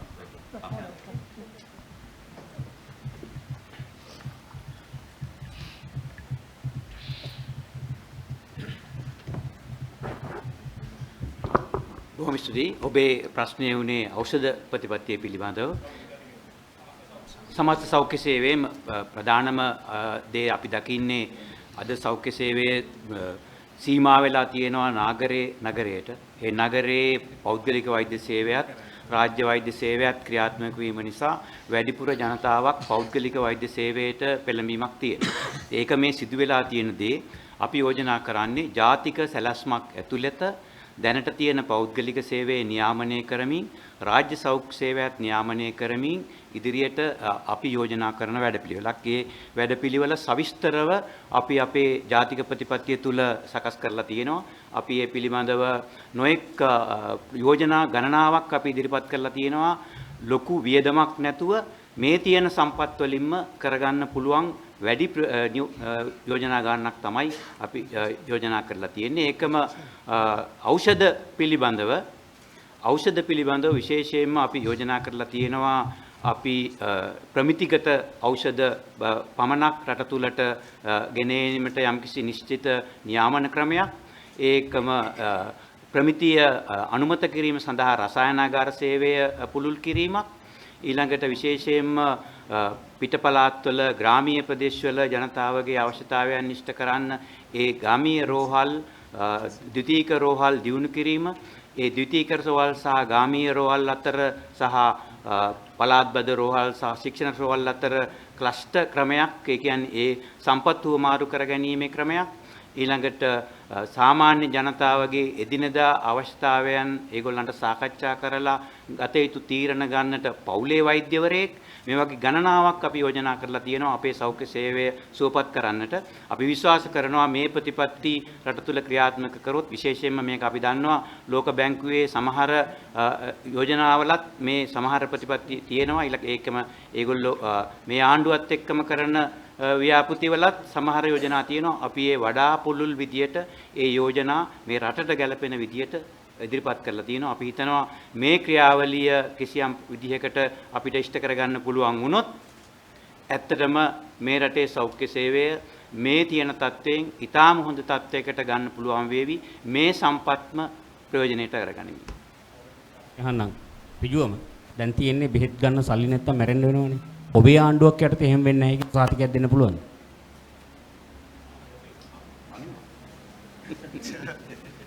ඒ කියන්නේ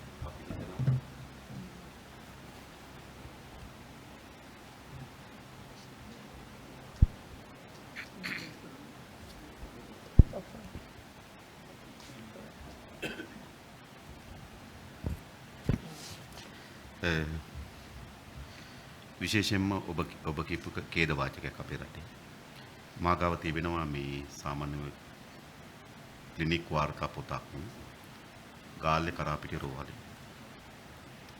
ඒ මහත්මයා වෛද්‍ය සායනය සඳහා යන්නේ 2019 අගෝස්තු මාසයේ සැප්තැම්බර් මාසේ 9 වෙනිදා මේ අවුරුද්දේ සැප්තැම්බර් මාසේ 9. ඒ සැප්තැම්බර් මාසේ 9 වෛද්‍ය පරීක්ෂණයට ගියාට පස්සේ ඔහුට පරීක්ෂණ 6ක් මායි පරීක්ෂණ ගැන මට ලොකු අවබෝධයක් නැහැ. ඔහුට කියන මේ පරීක්ෂණ 6ක් තිබෙනවා. මේ පරීක්ෂණ 6 කරගෙන 2021 අගෝස්තු මාසේ 5 වෙනිදා එන්න කියලා. හරිද? එතකොට ඔහු 2019 අගෝස්තු මාසේ 9 වෙනිදා යනවා. සැප්තැම්බර් මාසේ 9 වෙනිදා යනවා. 2021 අගෝස්තු මාසේ 5 වෙනිදා ඔහුට එන්න කියන මේ පරීක්ෂණ කරගෙන. ඒකෙන් කියන්නේ මොකක්ද? ඒකෙන් කියන්නේ අන් කවරක්වත් නෙවෙයි. Taman ජීවත් වෙනවාද නැද්ද කියලා තීරණය කරන්නේ. Tamanගේ පොකට් එකේ සල්ලි තියනවාද නැද්ද කියන සාධකෙ මත. මම හිතනවා කිසිදු මිනිස් වර්ගයකට එය අනුමත කරන්න බෑ. Taman ජීවත් වෙනවාද නැද්ද කියලා තීරණය කරන් Taman පොකට් එකේ සල්ලි තියනවාද නැද්ද කියන එක. ඒ ඉතාමත් අයුක්ති සහගත තත්ත්වයක් කියලා අපි විශ්වාස කරනවා. එනිසා අපි ඔබට සහතිකයක් දෙනවා. කිසිදු කෙනෙක් අවශ්‍ය වෙන සෞඛ්‍ය පහසුකම ලබා ගැනීමට නොහැකි වීම නිසා අපේ රටේ මිය නොයා යුතුයි. අන්න ඒ සඳහා අවශ්‍ය වෙන සෞඛ්‍ය වැඩපිළිවෙල සහ ප්‍රතිපත්තිය අපි ක්‍රියාත්මක කරනවා. අපනයන ආදායම වැඩි කර ගැනීම ගැන ගක් පාර්ශව කතා කරනවා. එතකොට සංචාර කර්මාන්තයත් ඒ ගොඩටම තියෙනවා. මොකද්ද සංචාර කර්මාන්තයේ නගා සිටුවීම සහ අපනයන ආදායම වැඩි කර ගැනීම ගැන ඔබතුමාගේ අදහස? ඇත්තම අපි අපනයන ආදායමේ ප්‍රධාන ප්‍රශ්නයක් තියෙනවා. ඒක ආසන්න වශයෙන් ගත්තොත් 2018 වසර බැලුවොත් අපේ රටේ ආනයන වියදම ඩොලර් බිලියන 22.8යි. 22.2යි. අපේ අපනයන ආදායම ඩොලර් බිලියන 11.8යි.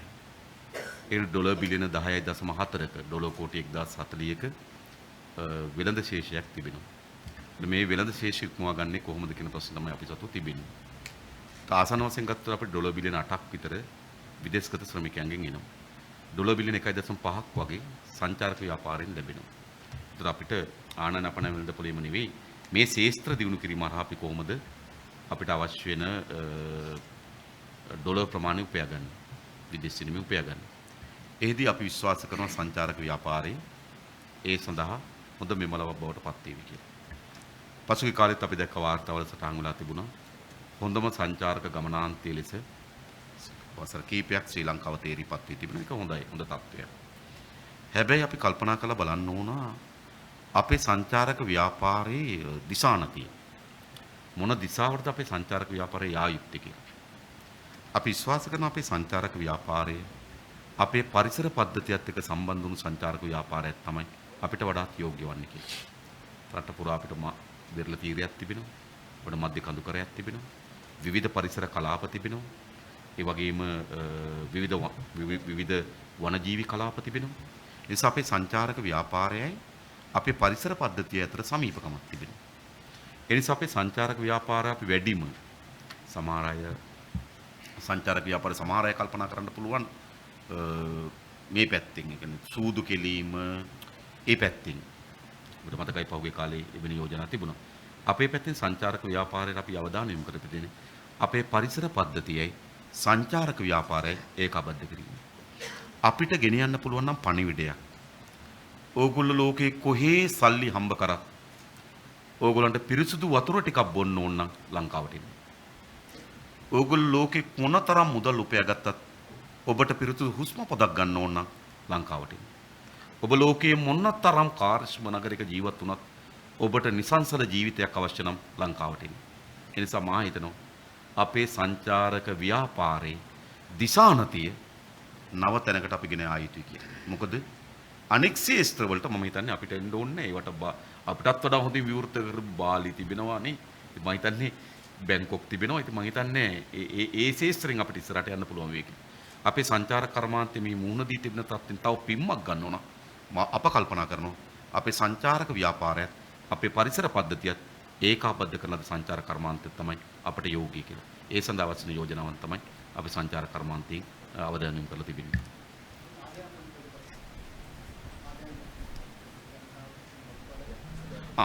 ඒක වැදගත්. ඒ කියන්නේ දැන් අපි සාමාන්‍යයෙන් ගත්තොත් අපේ රටේ දල ජාතික ධනය වසරකට ඩොලර් බිලියන 9ක් පමණ තමයි ඉපෙන්නේ. මේ ඩොලර් බිලියන 9න් ඩොලර් බිලියන 90ක් පමණ. මේ ඩොලර් බිලියන 90න් තමයි ආණ්ඩුව බදු ගහලා ඩොලර් බිලියන 12ක් උපයා ගන්න. ඩොලර් බිලියන 12ක් උපයා ගන්න අවම 15%ක බදු තියන් යන්න ඕනේ. දැන් ආණ්ඩුවේ ආදායම ඩොලර් බිලියන 12ක් වගේ තිබෙන්නේ. මේක උපයා ගන්න ඒගොල්ලෝ 15%ක බදු තියාගෙන. ඒ නිසාද ව්‍යාපාරිකයා මුහුණ දීලා තියෙන ප්‍රශ්නේ තමයි ඔවුන්ගේ ලැබෙන ආදායමෙන් විශාල පංගුවක් ආණ්ඩුවට ගෙවන්න සිදු වී තිබෙනවා. ඒ නිසා ආර්ථික ප්‍රසාරණය වෙන්නේ නැහැ. ව්‍යාපාරිකයෙකුට තමන්ගේ ආදායමේ යම් පංගුවක් අලුත් ව්‍යවසායකයෙක් සඳහා යොදවන්න බැරි වී තිබෙනවා. ඒ නිසා ආර්ථික ප්‍රසාරණය වෙන්නේ නැහැ. ඒ නිසා හිරවීමක් තිබෙනවා. ඒ වගේම අපේ රටේ සාමාන්‍යයෙන් ගත්තොත් ආදායම් බදු ෆයිල් තියෙන්නේ 2,70,000ක් වගේ. මේ 2,70,000ට තමයි හැම අයවැය ලේඛනයක්ම ඔය අඩු වැඩි කරමින් ධන ඍණ කියමින් ඔක්කොම කරලා කරන දේ තමයි මේ 2,70,000 පට්ට ගන්න තමයි මේ කතා කරන්නේ. මේක තමයි කරන්නේ. ඒ නිසා අපේ අභිප්‍රායයක් තිබෙනවා අපි කොහොමද අපේ ආදායම් බදු ෆයිල් ප්‍රමාණය වැඩි කරගන්නේ. මේක මම හිතන්නේ ඔන්න ආందోලනකුත් දෙන්න පුළුවන්. මේ බදු ගහ දැන්ට ගෙවන්න නැති අය අල්ලගන්න යනවා. නේ එකක් නෙවෙයි. අපි කියන්නේ බදු ගෙවි හැකි වර්ගයේ නව මාර කලින් කිව්ව සුළු මධ්‍ය පරිමාණ කර්මාන්ත පද්ධතිය. ඒවා තමයි අපේ අපේක්ෂා. අඩුම තරමේ අපි අවුරුදු 5ක් යනකොට අපිට අලුත් බදු ෆයිල් ලක්ෂකමාරක්වත් විවෘත කරගන්න පුළුවන් නම් අපිට මේ ආණ්ඩුවට ආදායම් අඩුවීම අපිට වළක්වා ගන්න පුළුවන්. ඒ වගේම අද ආණ්ඩුව වැඩිම ආදායමක් ලබන්නේ වක්‍ර බදු හරහා, වැට් වගේ බදු හරහා 82කට ආසන්න ප්‍රමාණය අපේ මළු බදු ප්‍රතිපත්ති බදු වලින් 82ක් පමණ ප්‍රමාණයක් තිබෙන වක්‍ර බදු. ඒ කියන්නේ ඍජුව ජනතාවට ගහන බදු. අපි හිතන මේ බදු ප්‍රමාණය ක්‍රමානුකූලව අපිට අඩු කරගත හැකි වන්නේ. තවත් අපි ශේෂ්ත්‍ර ගණනාවක් කරා බදු පළල් කිරීමෙන් කියලා. එහෙනම් ඒ පළල් කිරීම සඳහා අප විශ්වාස කරනවා නව ව්‍යවසායකයන් නව ව්‍යාපාරිකයන් අපේ රටේ ආරම්භ විය යුතුයි කියලා. ඒ වගේම අපේ රටේ බදු ප්‍රතිපත්ති ඇති වී තිබෙන සංකීර්ණතාවය. බදු වල තියෙන සාමාන්‍ය මූලධර්මය තමයි බදු සරල විය යුතුයි කියලා. ඒ නිසා අපි බදු සරල ඒ කියන්නේ මේ විවිධ වර්ගයේ බදු දැන් අපි වැට් වගේ බද්දක් ගත්තොත් ඒ සූත්‍ර නිකන් අර ගුණෝත්තර ගණිතය වගේ තමයි නිකන් නේද? ඊට මෙහෙට සූත්‍රයක් වගේ තමයි ඒවා වැදිමින් තියෙන්නේ. ඊට වඩා සරල බදු ප්‍රතිපත්තියක් අපි අනුගමනය කරන්න ඕනේ. ඒ පිළිබඳව අපි අවධානය කරනවා. ඊළඟ ගත්තොත් ප්‍රධාන දේ අපි මේ රටේ ජනතාවට සහතිකයක් දෙනවා. ඔබගේ බදු මුදල් 7ක් නාස්ති වෙන්න ඉඩ දෙන්නේ නැහැ. අද බදු වල තියෙන ප්‍රශ්නේ බදු වලට වඩා බදු වලින් උපයා ගන්නා ධනෙ හොරකම් කිරීම සහ නාස්ති කිරීම. ඒ නිසා එය අපි වැළැක්වීම සඳහා කටයුතු කරනවා. මේ ශේෂ්ත්‍ර තමයි අපි අපේ බදු ප්‍රතිපත්තියට අපි ඇතුල් කරලා තිබෙන්නේ. ඔබතුමාගේ කැබිනට් එක කොයි ආකාරයේද සැලසුම් කරලා තියෙන්නේ?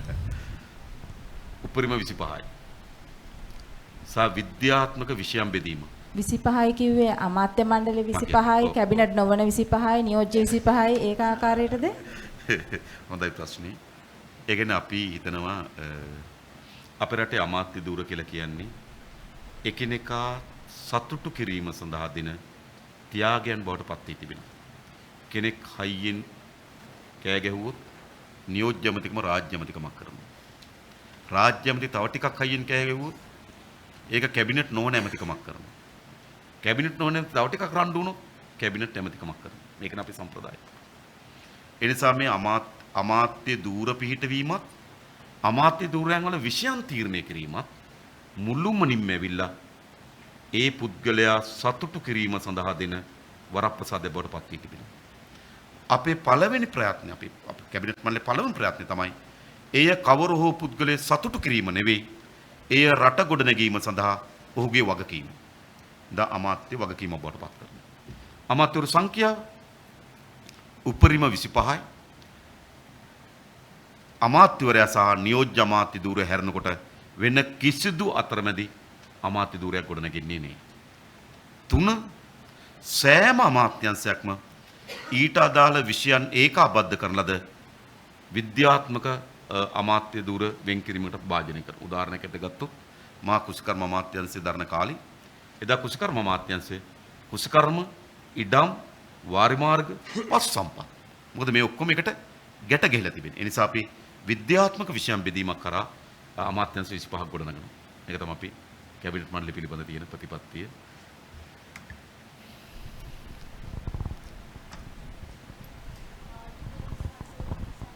ප්‍රකාශන අයිතිය. ඒ පිළිබඳව ලොකු ආందోලනයක් පහුගිය කාලෙත් ඇති වුණා.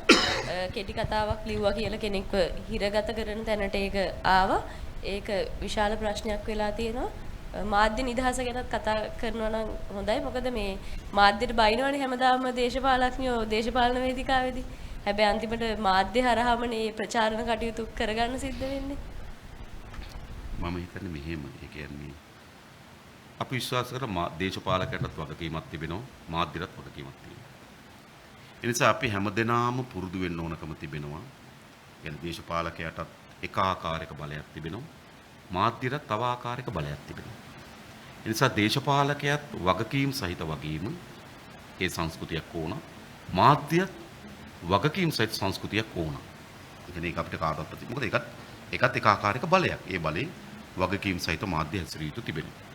කෙසේ වුවත් අපි මෙහිම ඒ කියන්නේ කාගරි අදහස් ඒ කියන්නේ කෙටි කතාවක්ද චිත්‍රපටයක් කරාද එහෙම නැත්නම් තමන්ගේ නාට්‍යයක් කරාද කාගේ හරි අදහසක් ප්‍රකාශනය කරනවා නම් يعني ප්‍රකාශ කරනවා නම් ඒ ප්‍රකාශනය සඳහා තිබෙන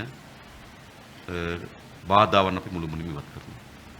අපි විශ්වාස කරන්නේ නැහැ අදහස් පෙට්ටගමක දාලා දොරගුළු වහලා නේද මේ සමාජයක් ඉස්සරහට යන්න පුළුවන් වෙවි කියලා. එනේ සමාජයක් ඉස්සරහට යන්න පුළුවන්කම තිබෙන විවිධ අදහස් විවිධ සංකල්ප ඒ සමාජය තුළ ගැටීමෙන් විතරයි ඒ සමාජය ඉස්සරහට යන්න පුළුවන්කම තියෙන්නේ. ඒ හින්දා භාෂණය සඳහා කිසිදු වර්ගයේ වාරණයකට අපි ලක් කරන්නේ නැහැ. ඔබතුමාගෙන් අහන්න තියෙන්නේ අතරම ඔබතුමන්ලාගේ පසුගිය ප්‍රතිපත්ති ප්‍රකාශනයන් ගත්තාම සෑහෙන සාමාන්‍ය ජනතාවට ප්‍රයෝජනවත් වෙන කරුණු අඩංගුයි කියලා අපිට දැනගන්නට ඒ කියන්නේ දැක ගන්න තියෙනවා.